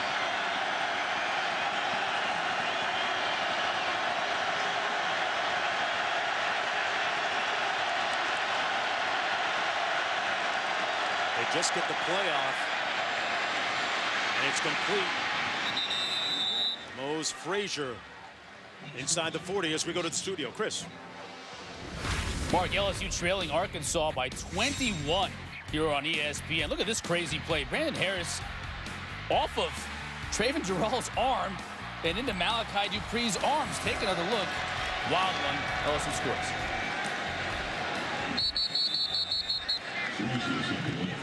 Dorcius on the run. Down to the 31-yard line. And after that last completion, Lynch setting a school single-season passing record of over 3,200 yards. Little reverse. Mayhew looking to throw.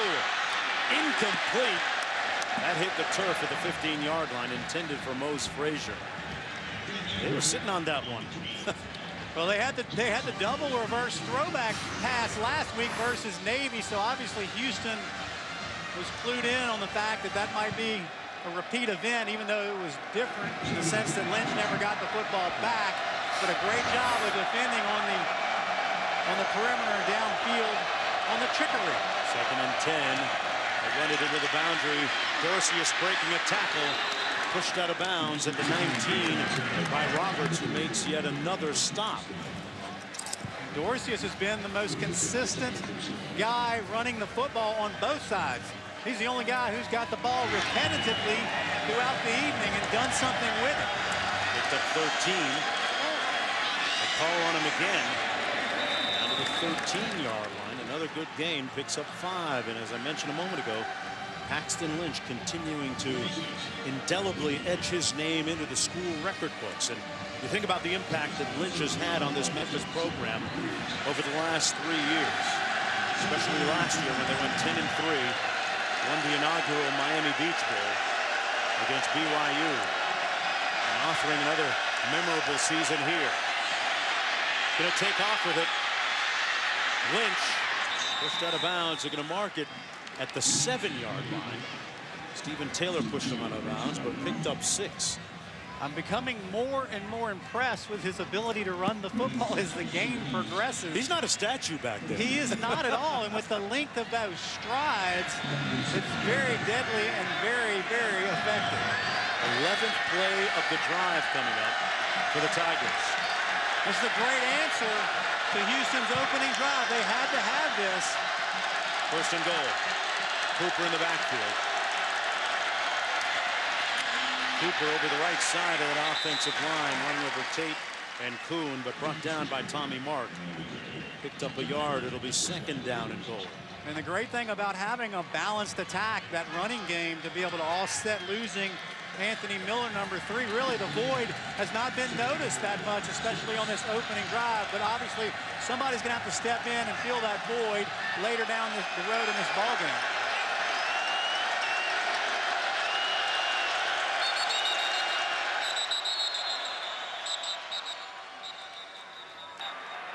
Timeout, Houston. Cougars call their first time out of the half. 2nd and goal when we come back. Head scratching time for Coach Herman. Look at mission control at the Johnson Space Center here in Houston, about 30 minutes southeast of the stadium. And welcome back to Dr. Pepper's Championship Drive Game of the Week.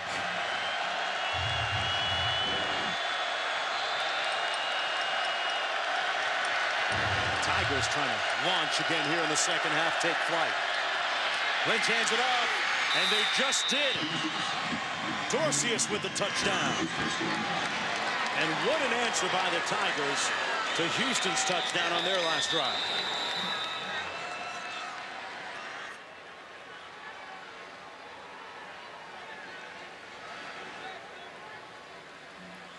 And this place just went quiet again. A 12-play, 68-yard drive, about 4.5 minutes on the clock. And they go back up by 12, the extra point to come. Dorcius with a rushing touchdown and a reception for a touchdown here tonight. And not really a fancy drive. Really just putting the ball on the ground and Lynch using his feet a couple of times to extend the drive. And really looked pretty simple. Really wouldn't have expected that. The momentum shifting. The Cougar defense may be feeding off of the offense a little bit, but it didn't play out that way. Dorcius saying, hey, mission control, Johnson Space Center. You got a problem right here.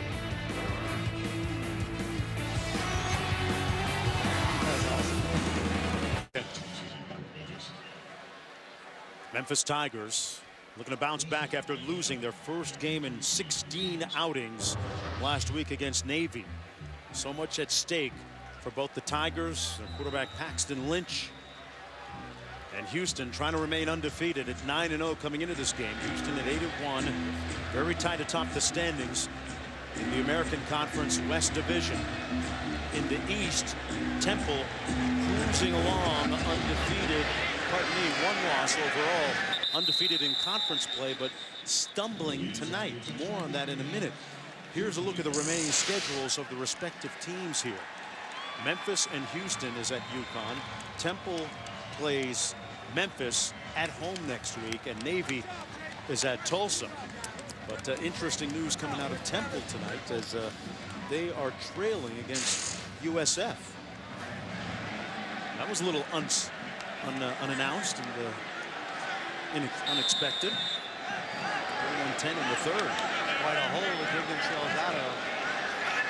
The group of 5 representative thought to be coming out of the American Conference. 4 teams nationally ranked in the conference. Farrow over the 30-yard line picks up 6 on the play. 3 teams in the American Conference West nationally ranked, 1 in the East. So let's forget all that talk about the SEC West. We got the American Conference West. That's right. Ayers on the jet sweep. Chopped down at the 35-yard line by Dontrell Nelson. Picked up 4 there. And I fully expect Major Applewhite to stick with what he found successful in that opening drive, those short intermediate throws that we really didn't see even Greg Ward do earlier, that he's given to Postman, that have opened up the running game very nicely on the inside of that Memphis defense. Ayers makes the catch and a nice move. Ayers across the 40 to the 42-yard line. If you're just joining us, Kyle Postma in at quarterback for Greg Ward, who was shaken up midway through the second quarter. Actually late in the second quarter, suffering a lower leg injury. Postma, who began the year as a wide receiver, completes that pass to Chance Allen, who picks up 3. Ward, meanwhile, was injured on this play late in the second. And according to Tom Herman, will not be back in this ball game. He said very frankly coming out of the half. So it's all on Postma. Kyle Postma's got to bring this victory home if they plan on staying unbeaten. But I like the fact they're getting Ayers, number 10, in the game plan in these first 2 series. He's been devoid in that first half. We haven't seen him a lot, and he's a difference maker. Offense, number 76, 5-yard penalty, first down. That's against Cameron Eloff. That offensive line up the middle, at the 2 guards in the center, all freshmen, folks. 1 redshirt freshman and 2 true freshmen. Freeman and Noble. 1st and 15. Farrow with a little counter step. Broke a couple of tackles. There's a flag down the play. Farrow brought down at midfield. Let's see if this play stands. A flag back at the 39. Offense, number 72, 10-yard penalty, first down. Yeah, anytime you're in the backfield, right next to the running back, and the referee's about 10 feet away, and your guy goes down and you're on top of him, chances are you're going to get a holding call. You're trying to tell me that's an easy one, huh? That's an easy one. You didn't have to think real hard on pulling the laundry on that one. What's interesting is you look at Coach Herman, and this game tighter than most games this year for Houston. He told us in our meetings earlier he's glad of the fact that they played a very tight game last week against Cincinnati. And the three-point win. Ayers underneath, another flag down at the 20-yard line. Let's see if this one stands or not. Ayers brought down at the 47 by DeMarco Montgomery, a 16-yard gain. Offense, number 65, 10-yard penalty, first down. And that one's going to come back too.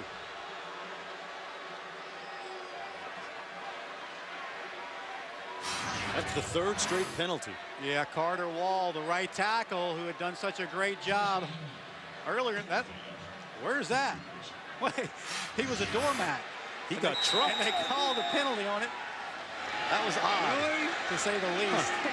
He got run over and got a penalty. That's like double jeopardy for a big old lineman. Man. Unless maybe he pulled him down. Yeah. First and Galveston to go. Postman going to take off. Great burst of speed around the edge. And he's pushed out of bounds at the 32, so we got a nice chunk of 12 yards back. Second down coming up. You know, the analytics show that if you get a penalty on first down, a negative play on first down, chances are you don't end up scoring on that drive. And when you get 30 of them before you snap it on first down, that's probably even worse, if ever.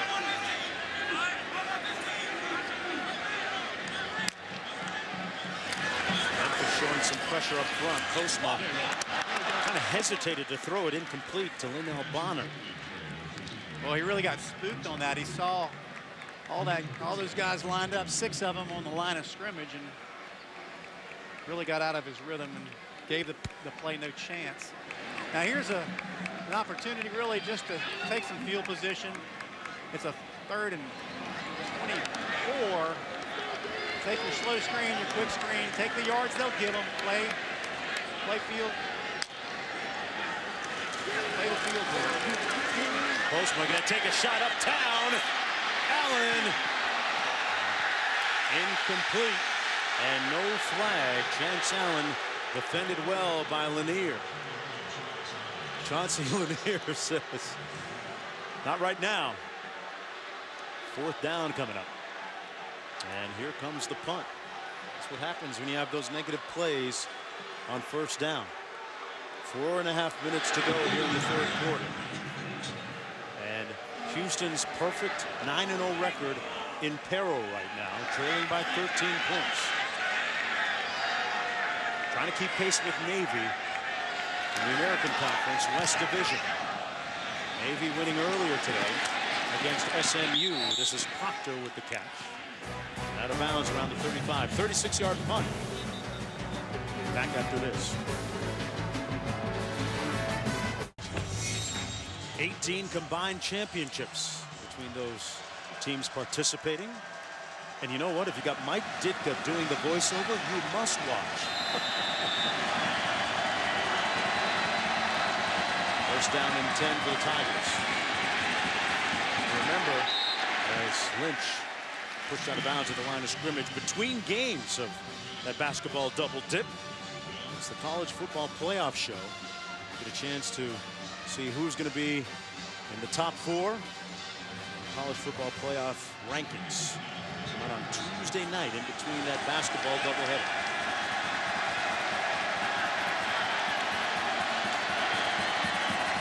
Orsius. Well, he has been very nimble tonight, leaving them a 3rd down and about 3. Lauren Dorcius, the sophomore out of New Orleans. And sticking with what works, what's worked all evening, running the football well inside the tackles. 19 times for 82 yards. 3rd and 3.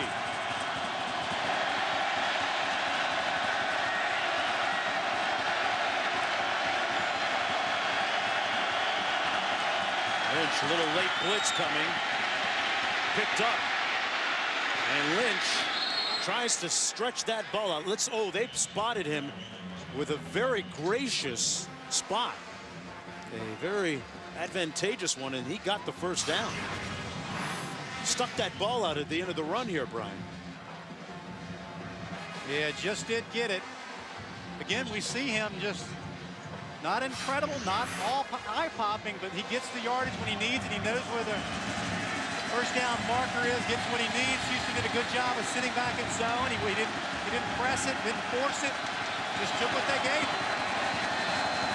First and 10, drills one complete to the 48-yard line to Mose Frazier.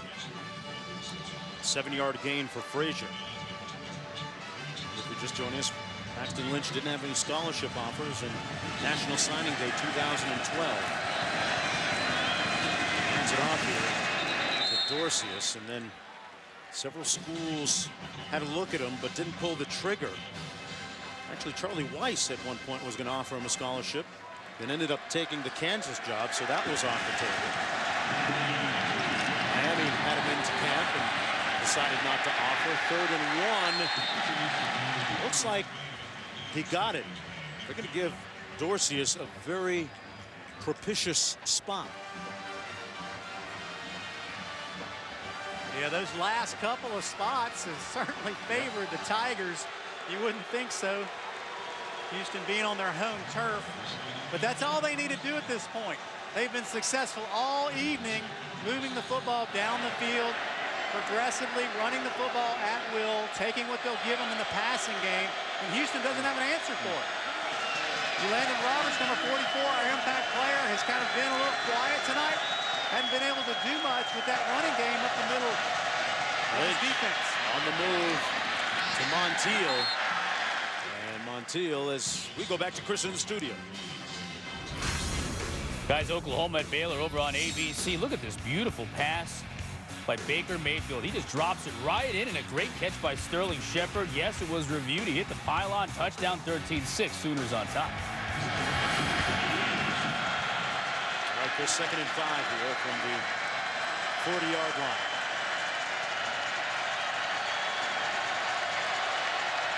He's connected on his last 9 passes. Hands it off this time. Dorcius with nowhere to go. And Cater, a group of tacklers, brings him down to the 41. It'll be 4th down coming up. Pardon me, no gain. 3rd down coming up. At the 41-yard line, and a Cougar player shaken up on the field. I thought it was Taylor.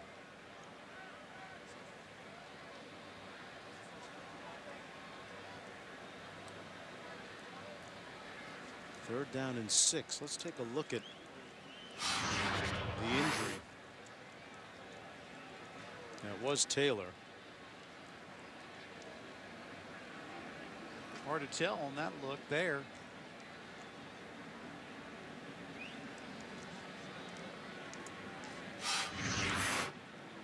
We're going to take a timeout and come back right after this.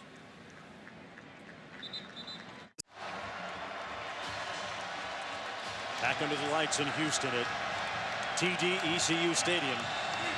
The Cougars' perfect 9-0 record and hopes of a division title in peril right now. 3rd and 6. They sat back in zone last couple of times and got beat by Lynch. Lynch on the run, takes it and gets enough for the first down.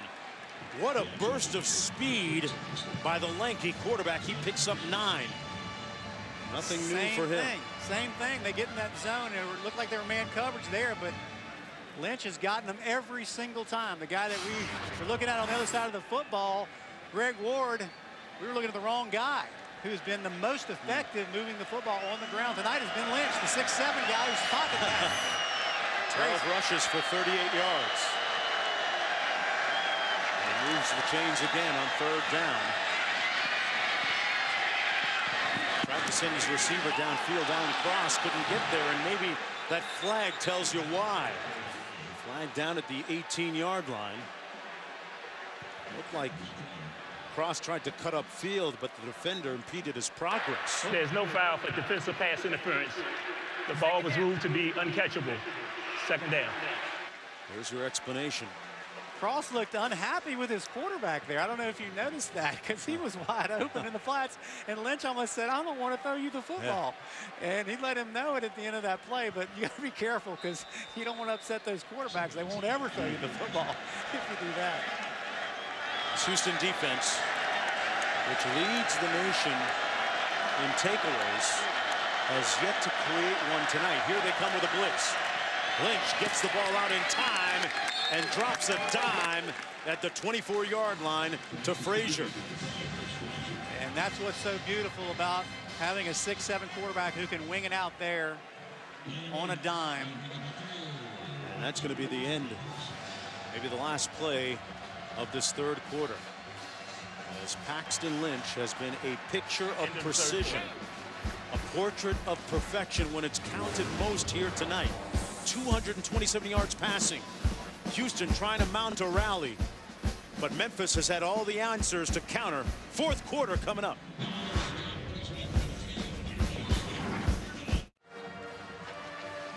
Welcome back and a look at our game summary. Paxton Lynch on his way to another 300-yard game passing. He's got 8 consecutive.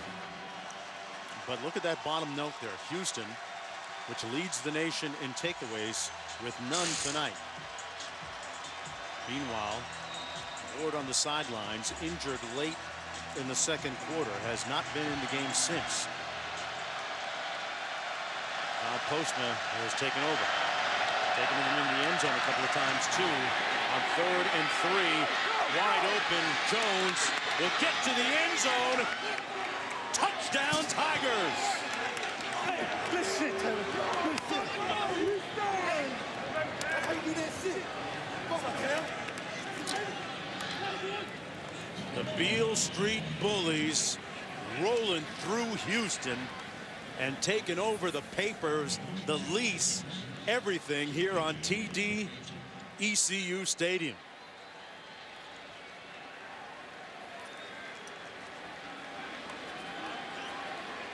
(33-14), and what a way to start the final quarter.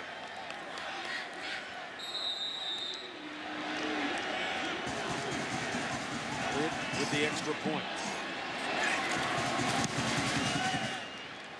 And if you thought that after 15 straight wins and then that loss last week against Navy, that would have been it for the Tigers, no way. Well, they get in that spread full look, which is almost like a short yardage grouping for a spread offense, and run the triple option to perfection for the score. And Houston just unable to stop that run from play one of the night. Tevin Jones with his first rushing touchdown of the season, the second of his career. And once again taking the air out of Houston, albeit maybe temporarily. Tevin Jones, one of several Memphis receivers who are former walk-ons. 5 of them in all. Big part of the rebuilding job that Justin Fuente has done since, of course, putting Jones and others on scholarship. But their numbers were down when Fuentes took over on December the 8th.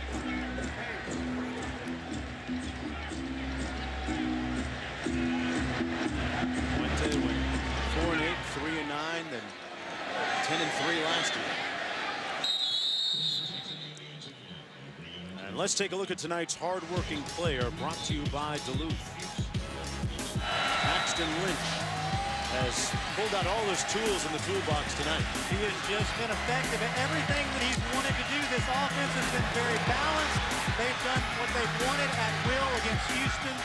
Houston has not had an answer all night, and the credit goes to him, as we talked about in the open of this broadcast, that that offense succeeds because of his talent and him alone. Well, Coach Fuente told us that as heralded as he is now, #1 on Todd McShay's board for quarterbacks, he still plays like he has a chip on his shoulder. Here's Postma, his counterpart. Incomplete. At the 45-yard line, tried to find DeMarcus Ayers. But he was not a 5-star or 4-star recruit. He was overlooked. And he's playing with so much motivation right now. And you have to have that. You have to have fuel for your fire to motivate you to get out of bed every day to try to be your best. 2nd and 10. The backfield complete to Webb. Webb will pick up the first down. You can't overstate how important this drive is for the Cougars. Trying to pull out the win here and remain undefeated. 9-0 coming into the ball game, but Coach Herman's starting quarterback getting hurt wasn't part of the script here. Greg Ward on the sidelines.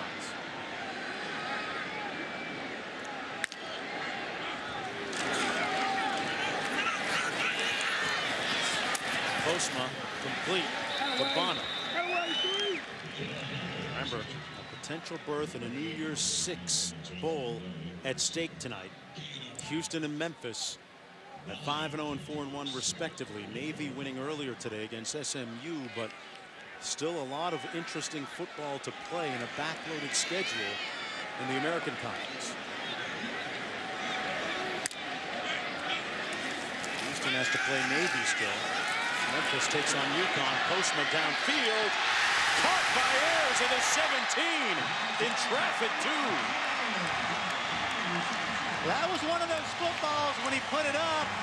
I was going, what is he doing? Because it looked like he had no concept of where he was trying to put that football. He had 4 verticals down the middle of the field, but he threw it right between his 2 receivers.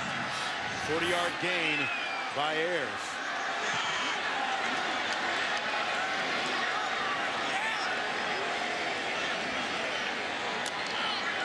Receivers out to the right. Postma hits Ayers on the little bubble screen.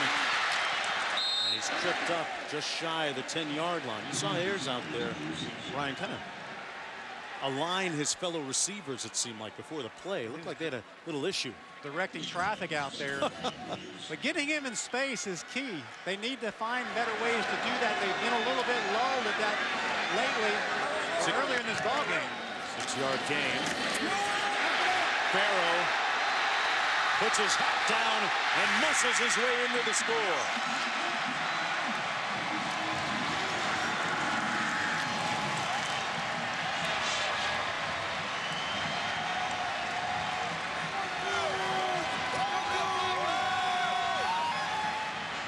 Farrow with his 2nd touchdown of the night. And it's a 2-score deficit, with plenty of time to go still for Houston.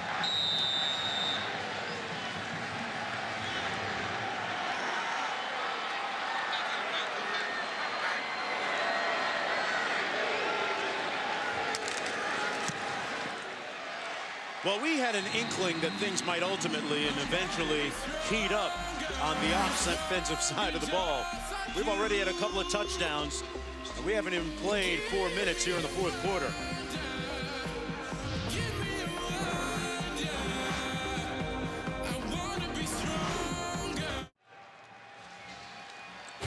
Well, it's Monday Night Football on ESPN. Andy Dalton leads the undefeated 8-0 Bengals against the Texans. Coverage begins with Monday Night Countdown at 6 on ESPN, also streaming live on Watch ESPN. The Bengals off to an 8-0 start, franchise best. Previous best was 6-0 back in 1975 and 1988. So I'm thinking 75. That's like Ken Anderson days, right? I think that's about right. I was about 8, 9, or 10 years old. That's right. 1988, that would have been like Ickey Woods, maybe. An Ickey Shuffle. Here's Oglesby on the return. And Oglesby stopped at the 23-yard line. Back to Chris in the studio. All right, Mark Bryant, they've gone to the half in Waco over on ABC, but just before they did, Baker Mayfield broke the tie, keeps it himself. Everybody going to Samaje Perine. Baker hits Pater, 20-13 Sooners. LaShawn Daniels, his 2nd rushing touchdown of the night for Iowa. They hope to remain unbeaten, leading Minnesota right now 24-14 in Kent, guys. Back at the 23-yard line now. 1st and 10 for Paxton Lynch. And the time of possession which sometimes is a big determinant, sometimes isn't. What do you make of those numbers? That's how you do it. As I said, it's like what happened to them last week versus Navy, and they've turned the tides on their opponent against Houston tonight of controlling the football. But on first down, Thurman stopped up Dorsey as Quint. Mark, Memphis has done a terrific job tonight identifying the blitz, moving the pocket, and avoiding this, highly aggressive Houston defense. Only one sack tonight, and Lynch has done a great job of scrambling on third down as well. We talk about him scrambling. Coaches really marvel at how at 6'8", Fuente says he's so natural under center or running the football. They put it on the ground, and Houston may have recovered. There's the takeaway they've been waiting for. Long overdue from this defense, but very, very timely. That appeared to be a bad toss as Nick Thurman recovers the loose ball. They're the best in the country in turnover margin, and that's part of the reason why. First turnover of the night, and actually the pitch was good, the catch wasn't. Just took his eyes off the football for an instant, and the next thing you know, this ball game is swinging, especially if Houston can come out and continue what they've been doing. And credit Kyle Postma, the quarterback, who's done a very, very good job of sitting in the pocket, being comfortable, making throws, and directing this offense that Greg Ward could not do in the first half. First and 10. I wonder if Postma's going to take a shot here. Ayers on the jet sweep, nowhere to go, stuffed and losing a few yards. Back at the 22-yard line, Christian Johnson. Loss of 2, it'll be second down and 12, but the Cougars working with a short field here. Under 12 minutes to go. Trying to avoid their first setback of the season. Playing without their starting quarterback Greg Ward, out with a leg injury.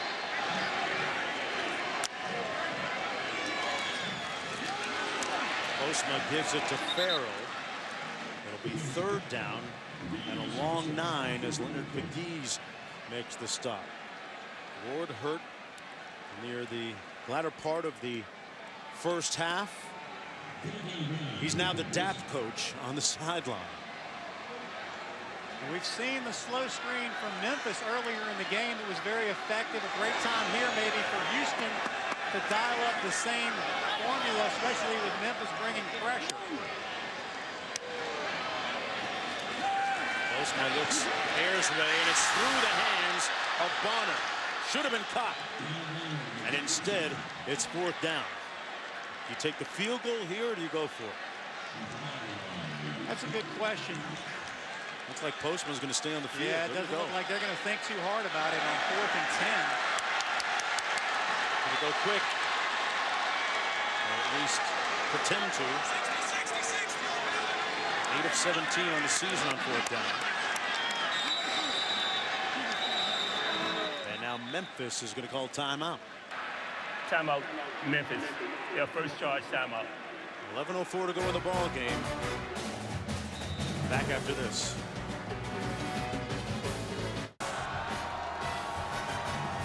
pivotal fourth down coming up. And Postma trotting back onto the field.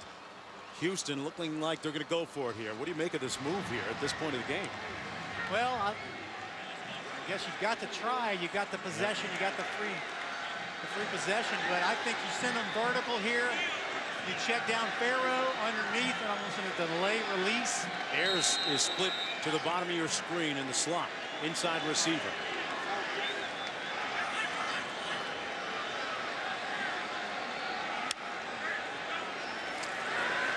Blitz coming. Postma under duress.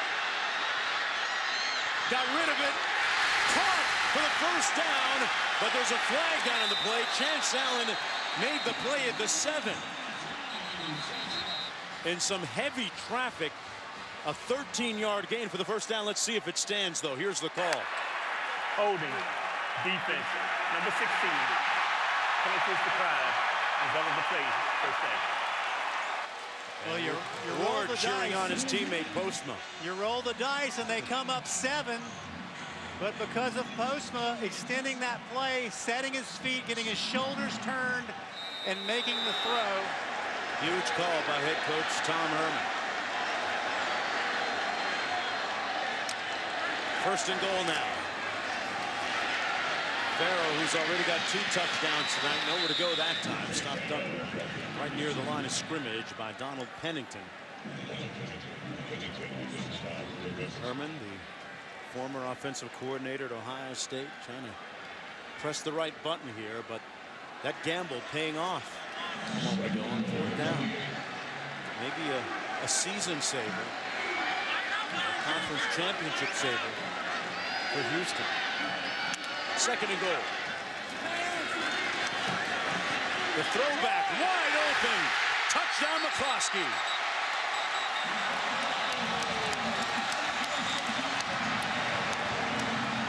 And there's a flag down too. On the far side of the field in the end zone.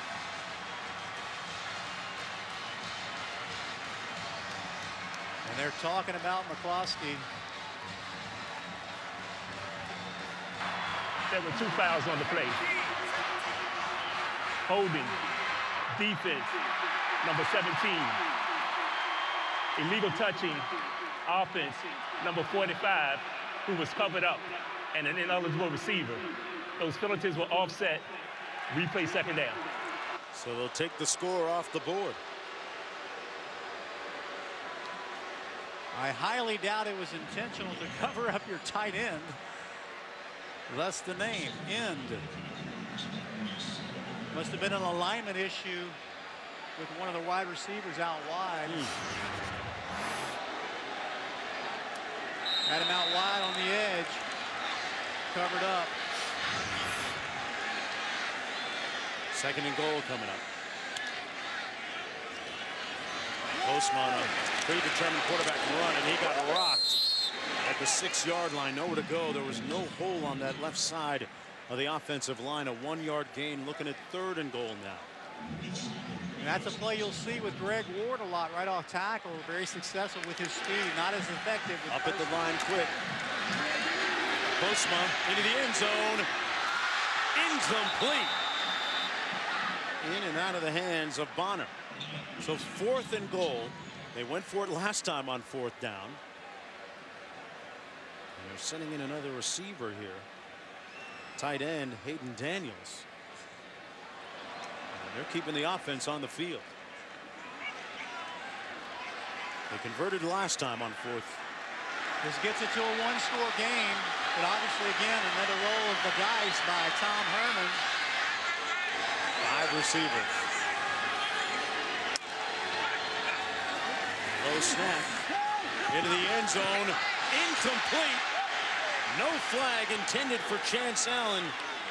And great defense by Chauncey Lanier. The throw a little bit high. And a little bit of wind coming out of Houston's collective sails after that sequence.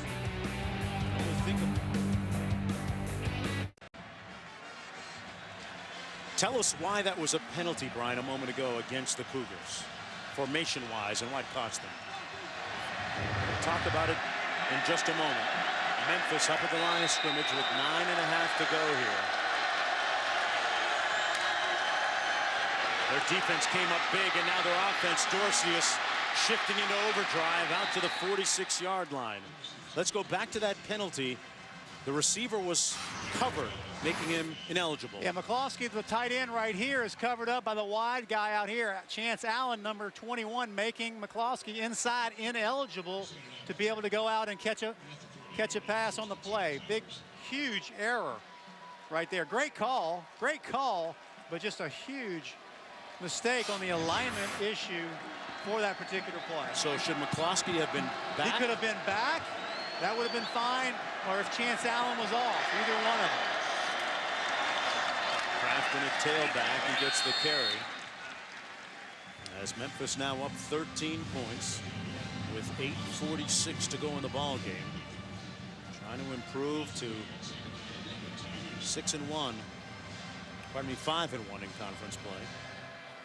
They've won 15 of their last 16 games. Their lone loss coming last week against Navy.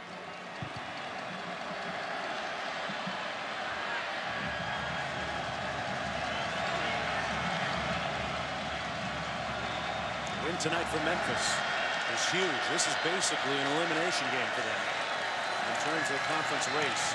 Lynch picked off by Roberts. And the Cougars with life again.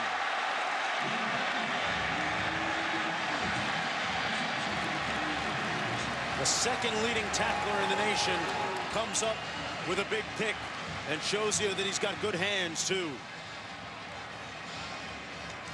That was a special delivery right to him. Didn't even have to bat an eye. And a good job with the play action, but just delivers it right into his hands. Really one of those throws that as a linebacker you would look and say there's no way he's going to deliver this football, and he did. And you got to credit him to have the hands to be able to pull it in. A lot of guys who get surprised like that, very difficult to pull the ball in. Just the third interception that Lynch has thrown all year. 1st and 10. Houston didn't get any points out of the last turnover. Postman. Complete. Bonner. 1st down. Working against Molly. Way too much time to throw that football. Extending the play, moving out of the pocket obviously helps and hinders that defensive pass rush, but way too much time against any coverage. You're going to have somebody eventually come clean. 12-yard gain. Webb in the backfield. Aside Kyle Postma. In for the injured Greg Ward, the starter. Bonner again. Spun around and brought down at the 17-yard line by Molly. Close to another 1st down. Farrell comes in at fullback now. They got to get Postma off his mark. They got to get him moving. They're rushing 4 and content to play zone and sit back, but he's picking them apart underneath.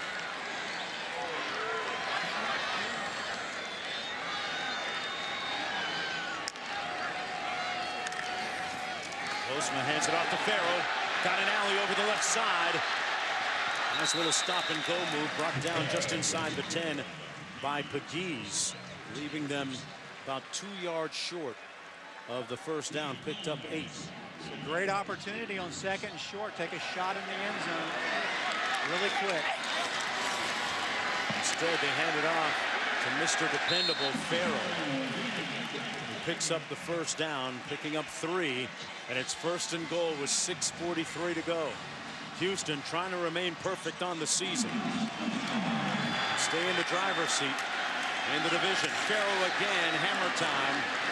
Stopped up after a gain of 2. And Houston loves tempo. Major Applewhite loves tempo, but they don't have to be in a huge hurry. And I know they like that, but there's plenty of time in this ball game to be able to score a couple of times. Memphis player shaken up. That's Ricky Hunter, number 91. Favoring his right leg. 2nd and goal coming up for Houston. Houston and Navy undefeated in the American Conference West Division. Memphis with 1 loss.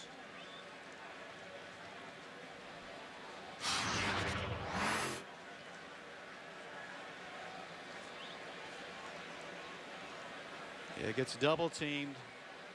Little tweak on a knee, looks like an existing issue maybe. Didn't look like there was a whole lot of contact, but thus is the game of football. I always say if you're hurt, you're playing football. It's the way it is. If you're not hurt, you're probably not playing. Well, this defense was on its heels a little bit with Houston moving the ball down the field well. They'll get a little bit of a breather here as Hunter comes off the field.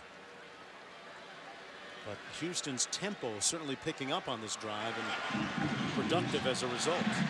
They need to do a better job of play calling than they did the last series when they walked away with 0 points. The 2nd and goal from the 3. Webb in the backfield here. 3 receiver formation. Bonner to the bottom of the screen. Ayers is the inside receiver. To to the top of your screen. Number 10.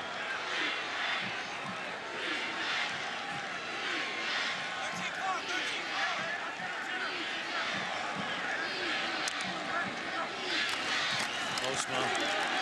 They try between the tackles with Webb. Webb stopped up a yard short of the end zone, and it'll be 3rd down and goal. Obviously, 4-down territory.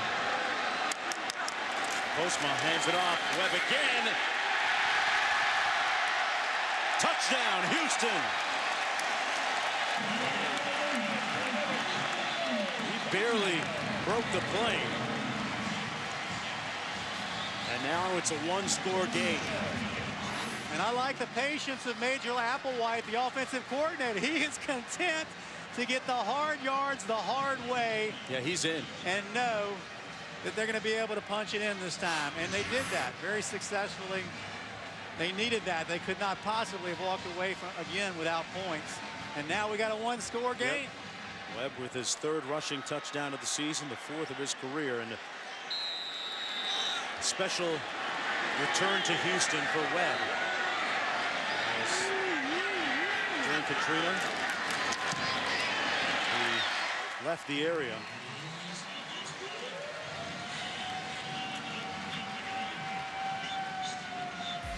He had actually taken the number 2 spot from the injured Jackson before Jackson was hurt, and there's your starting quarterback, number 1 cheerleader right now. Put your hands in the earth. Let me know you out there. Let's take a look at this week's college football playoff rankings, brought to you by Northwestern Mutual. Clemson winning at Syracuse today, had to work. Alabama winning today. Ohio State at Illinois winning. Notre Dame handling Wake Forest. But boy, what about the year that Iowa and Kirk Ferentz has had? I would have thought that they would be as successful as they are right now, poised and ready. Just outside the top 4 there. Down to a 1-score game. Oglesby. Tackle to the 23.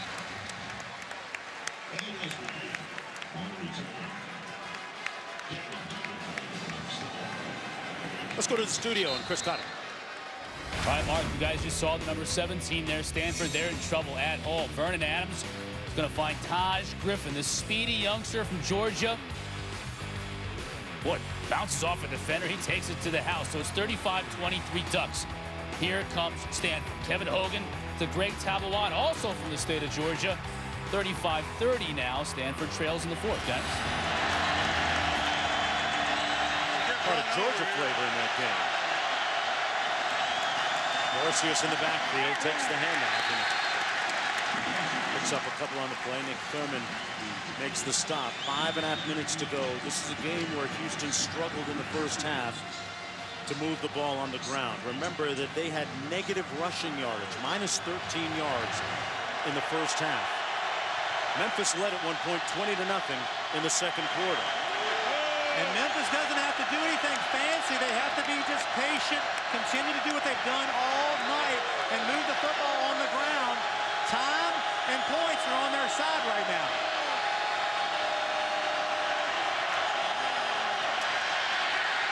Lynch keeps it.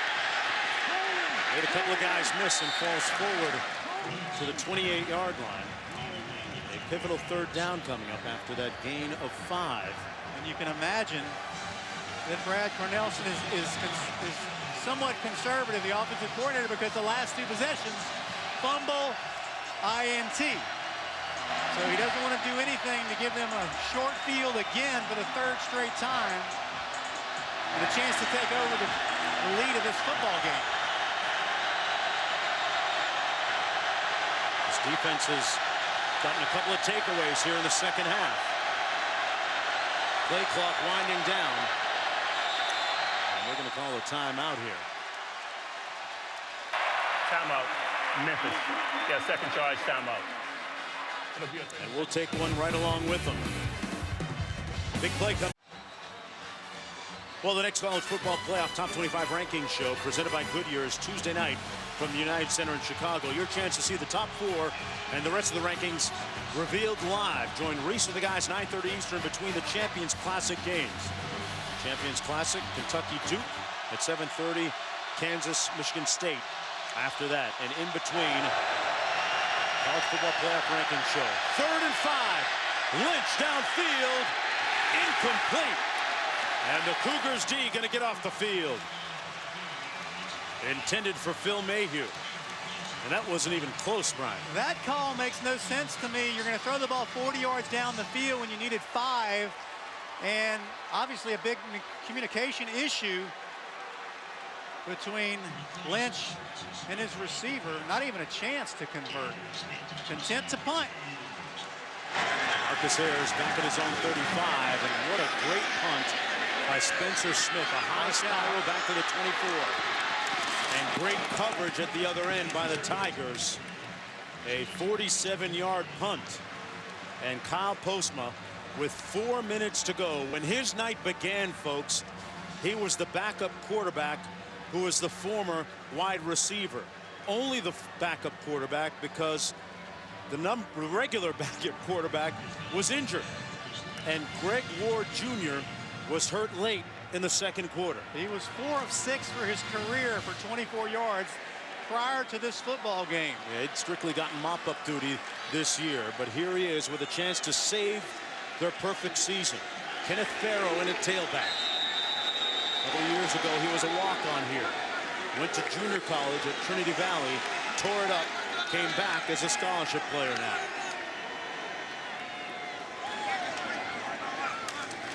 On 1st and 10, it's Farrow.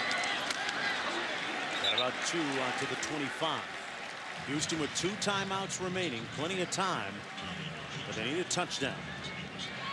Yeah, plenty of time on the clock. No reason to be in a hurry. Not time to get into a 2-minute offense yet. Still need to try to work Ayers on the perimeter.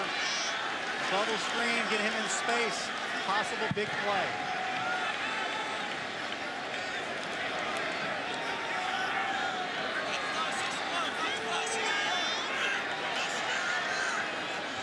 On the play clock. A little heat coming from Memphis, and that was almost picked off. A dangerous throw through the hands of Chauncey Lanier. And he's wishing he had another crack at that one that got away. Went with the basic 10-yard out route. Ball looks like it got tipped and redirected. And yeah, look at Lanier and look at Lynch, because that was ball game. 3rd and 8. Another opportunity for Houston. Ayers split to the bottom of your screen. He's the inside receiver.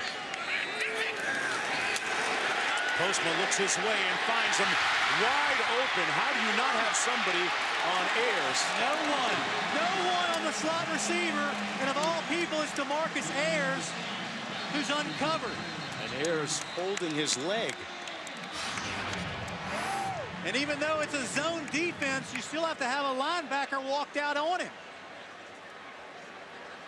But no one. And that looks a little suspect there after the. That's a little WWF action. Man. And he immediately grabbed his leg. Look at, man, I don't get that. What are these guys looking at? And looked at the official and said, what about that? That's wow. And they need him on the field right now. That wasn't even very subtle. Man. 15-yard gain on the play, but maybe more importantly, Ayers is going to go to the sidelines here. It looks like he's going to miss it down. And the coaching staff working the officials there.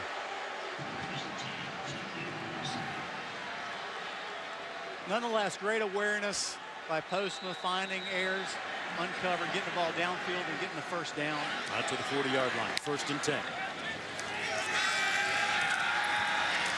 Little out and up, going up top. Incomplete at the 22. Juggled, but incomplete. by John Lede. Missing that by mere inches. Not sure that he had that foot in bounds. Here's another look. Oh. Well, that left foot looked like it might have been in, but did he have it in his hands? He double clutched it, though. Look at the ball. He double clutches it. Oh, yeah, he was juggling. And had he caught it clean, it would have counted, I believe. The ruling on the field of an incomplete pass is under further review. There's one more look. Lede does not appear to have control there, and when he does, that right foot seemed to be out of bounds. Like the call, though, the out and up, and Millette, number 8, did a really good job of staying with it, even though the ball was underthrown just a little bit. He didn't bite real hard and made it a little more difficult for Kyle Postma to be able to fit that ball in there. But a near miss for Memphis. Under 3 minutes to go, 2:53. Houston with a couple of timeouts remaining. They're going to look a few times at this one.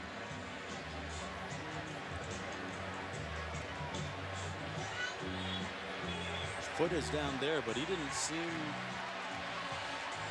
like he had total control of the ball. Yeah, pretty clear, pretty clean on that one. Ball's on his fingertips, moves to his palms before he establishes that foot in bounds. And there were 2 officials right there.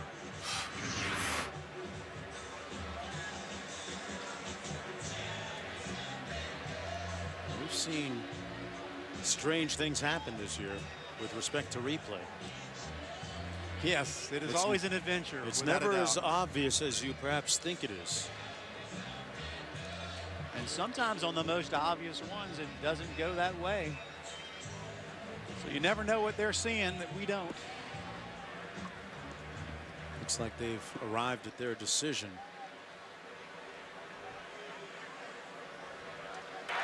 After review, the ruling on the field stands. Incomplete pass. It'll be 3rd down. Okay, so let's spin it forward a little bit. 3rd down from the 40-yard line. Couple of timeouts remaining. Down 6 points.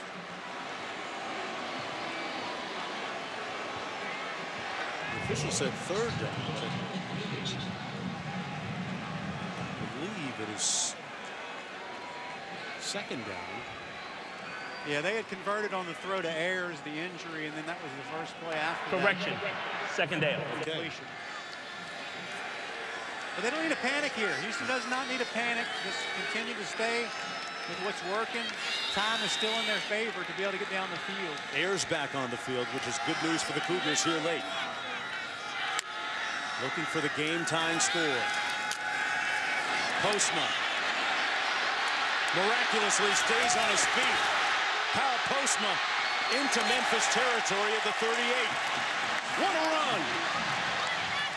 The understudy has taken control of center stage, picking up 22. Well, just a really good job of being aware of the pressure, making his way out, staying on his feet. Certainly, the side of the football, we would be talking about the dynamic running ability of a quarterback, but we certainly did not predict it being Kyle Postma. Well, there's a look at Donald Pennington, the starting nose tackle for the Tigers. A little shaken up. Ball at the 38. It'll be 1st down and 10. 2:44 to go. Memphis with the lead. They had a 20-point lead at one point before Houston finally got it together at the end of the first half.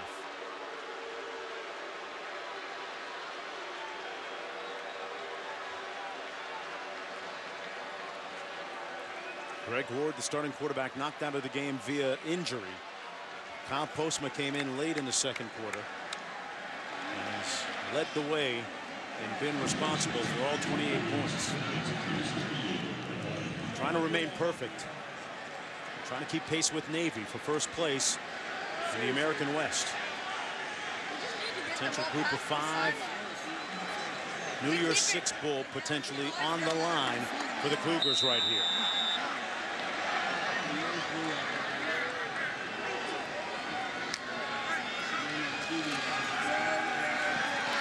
Postma taking a shot, has a man behind the defender. Out of bounds, incomplete. Chance Allen got him behind Lanier temporarily. Memphis trying to bring a little bit of pressure and man coverage out on the edge. A lot of pushing and shoving on the perimeter there. But Chance Allen unable to come up with it. It'll be 2nd down and 10. Houston back-to-back weeks in a tight game down the stretch.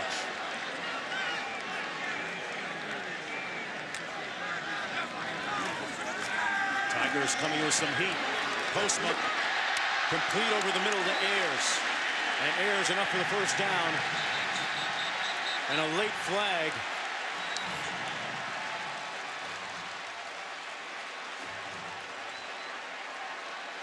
Would have been a little helmet-to-helmet action there. Postma had the walls falling down all around him on both sides of the pocket, but did a really good job of stepping up, making the throw. Personal foul, targeting, defensive player, defense, number 39. Good call. The previous play is under review. Good call. Drop that head, crown of the helmet. Regis Ball.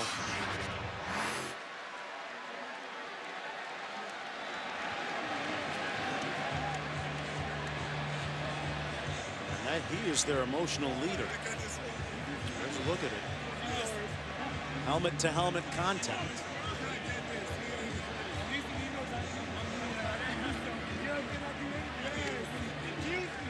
Well, Ayers, a guy that was really kind of not present early in this football game. He was one of our impact players, and it took him a while to where they got him involved in the football game. And by rule, Ball is out of the ball game. They'll review it and make a further determination.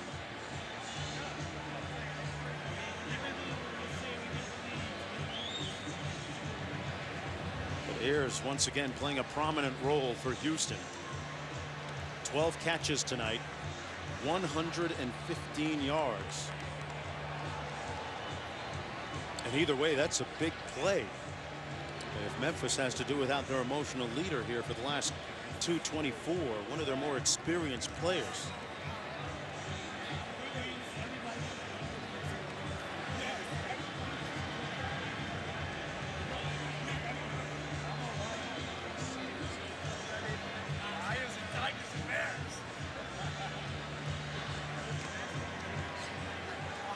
Ball is going to be ejected. After review, there was no forcible contact above the shoulders, therefore no targeting.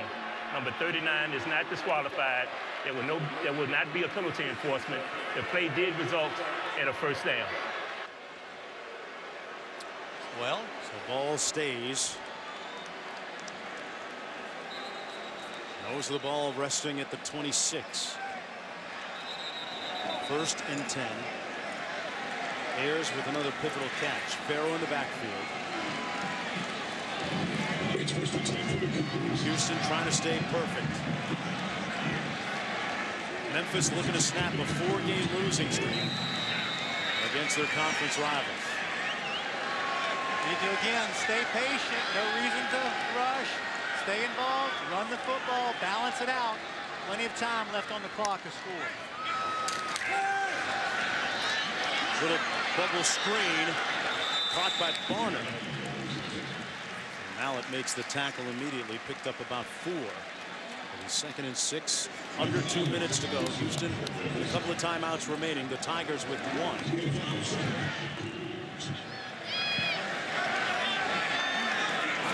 Allen split to the top of your screen.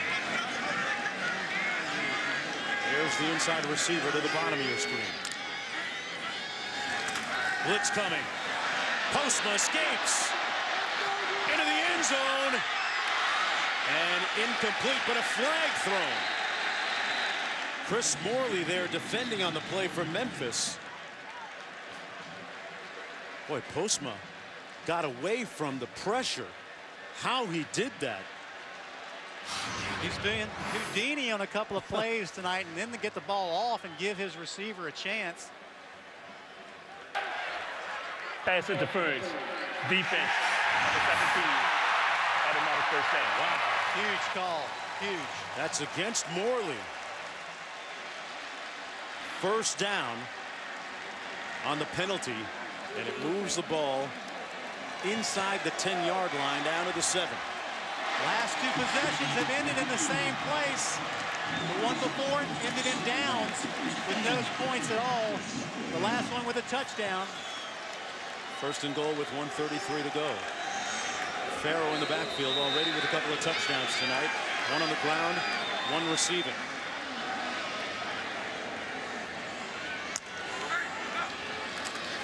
Little option here. Postma keeps it. Touchdown Cougars! Tie game!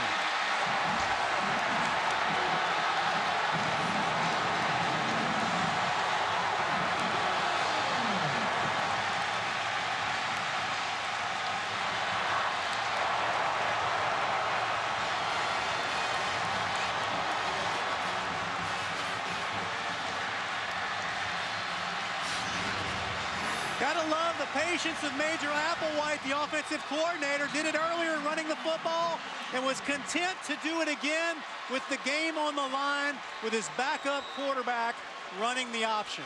The extra point for the win and potentially to stay undefeated on the season. And he drills it through. Houston leads by 1 with 1:27 to go. Coach Herman's team showing big-time life behind Postma.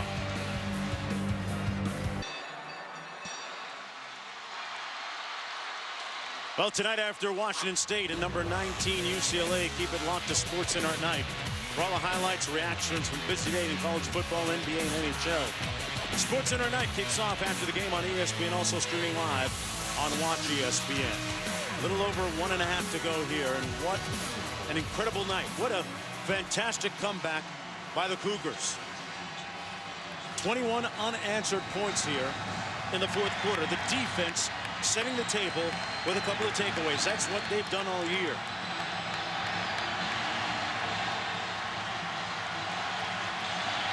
Houston with its first lead of the game coming just a moment ago. From the 1-yard line. Oglesby drilled at the 23 as we go back to the studio. Over on ABC, Oklahoma pulling away from Baylor, at least for the time being. Look at Samad J.P. Ryan right here, pick and choose his spots. And look at the big fella showing a little speed and a stiff arm. 55 yards later, it's 34-20. Sooners on top. All right, Chris, back here. First and 10. And quarterback Paxton Lynch trying to lead his team at least into field goal range.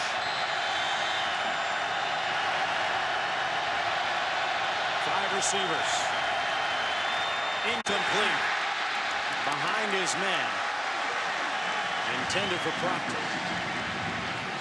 Stops the clock with 1:18 to go.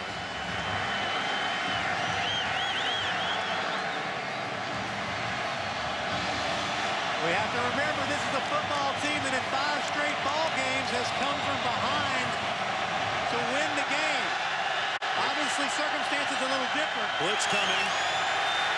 Lynch coolly, calmly, with poise out to the 33, and it's a first down for the Tigers on the 11-yard gain. Houston with a couple of timeouts remaining. Memphis with 1. And we got a flag, a little movement by Fallen on the left side of that offensive line for the Tigers. The officials are going to talk this one over, though.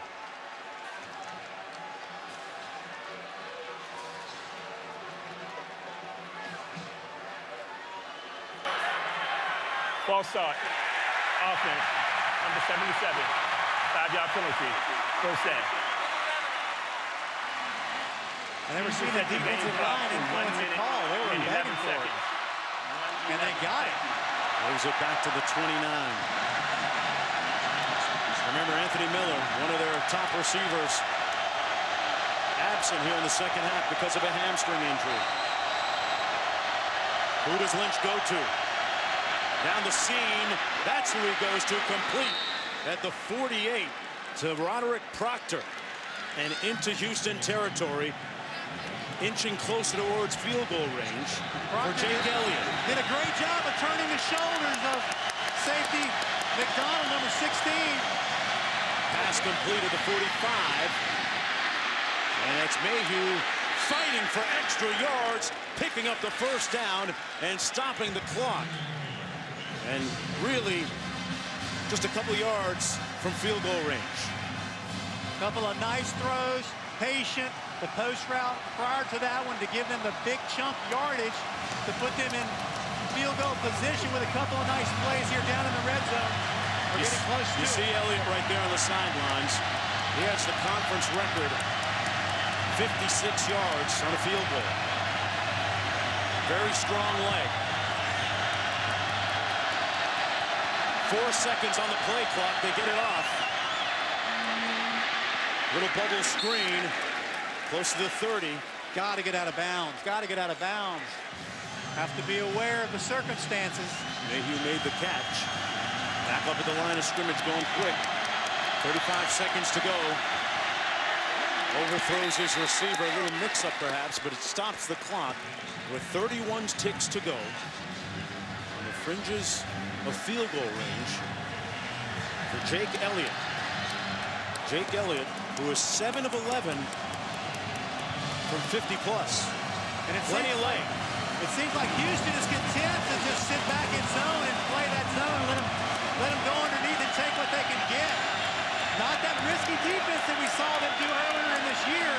They're sitting back being patient. 3rd and 6. Little pressure coming. Can't take a sack here. And he wisely throws it away under duress. So 4th down coming up. And Lynch holding that left knee, getting up slowly. Jake Elliott, who made a couple of big field goals last week, albeit in that loss. 2nd on the school list in field goals. Let's take a look at what happened at Paxton Lynch. Ooh, ankle. That left ankle. Off the turf. DeJuan Hines with the stop. This would be from 48 yards out. He's 13 of 19 from this distance. For the win. Pushed it right.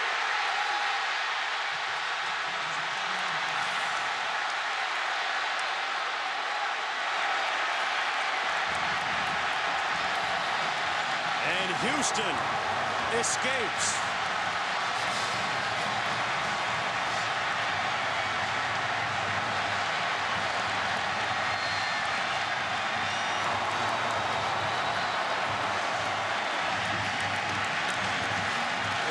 Furious, frenzied second half comeback by the Cougars. And now 19 seconds away from remaining perfect. One more look at that miss by Elliott. He had been money from this distance, but not this time. A lot of pressure on that kick, but you've got to admire the resiliency of this Houston Cougar football team. Tom Herman in his first year here, and they've already bought into the philosophy. And they've done a really great job of staying with it. Kyle Postma, folks, who could walk around campus for the last couple of weeks almost anonymously. That won't be the case on Sunday and moving forward from this moment, as Paxton Lynch's team loses for just the 2nd time in the last 17 games. But Kyle Postma, who became the quarterback late in the 2nd quarter and put 35 points on the board, leads his team to the win. They're 9-0. Coming up next at SportsCenter. What a night here from Houston. We'll be back with more from Houston, but right now, We're going to send it to Sports Center. For Brian Kitchen and Quinn Kessenich, I'm Mark Jones. We go to Sports Center.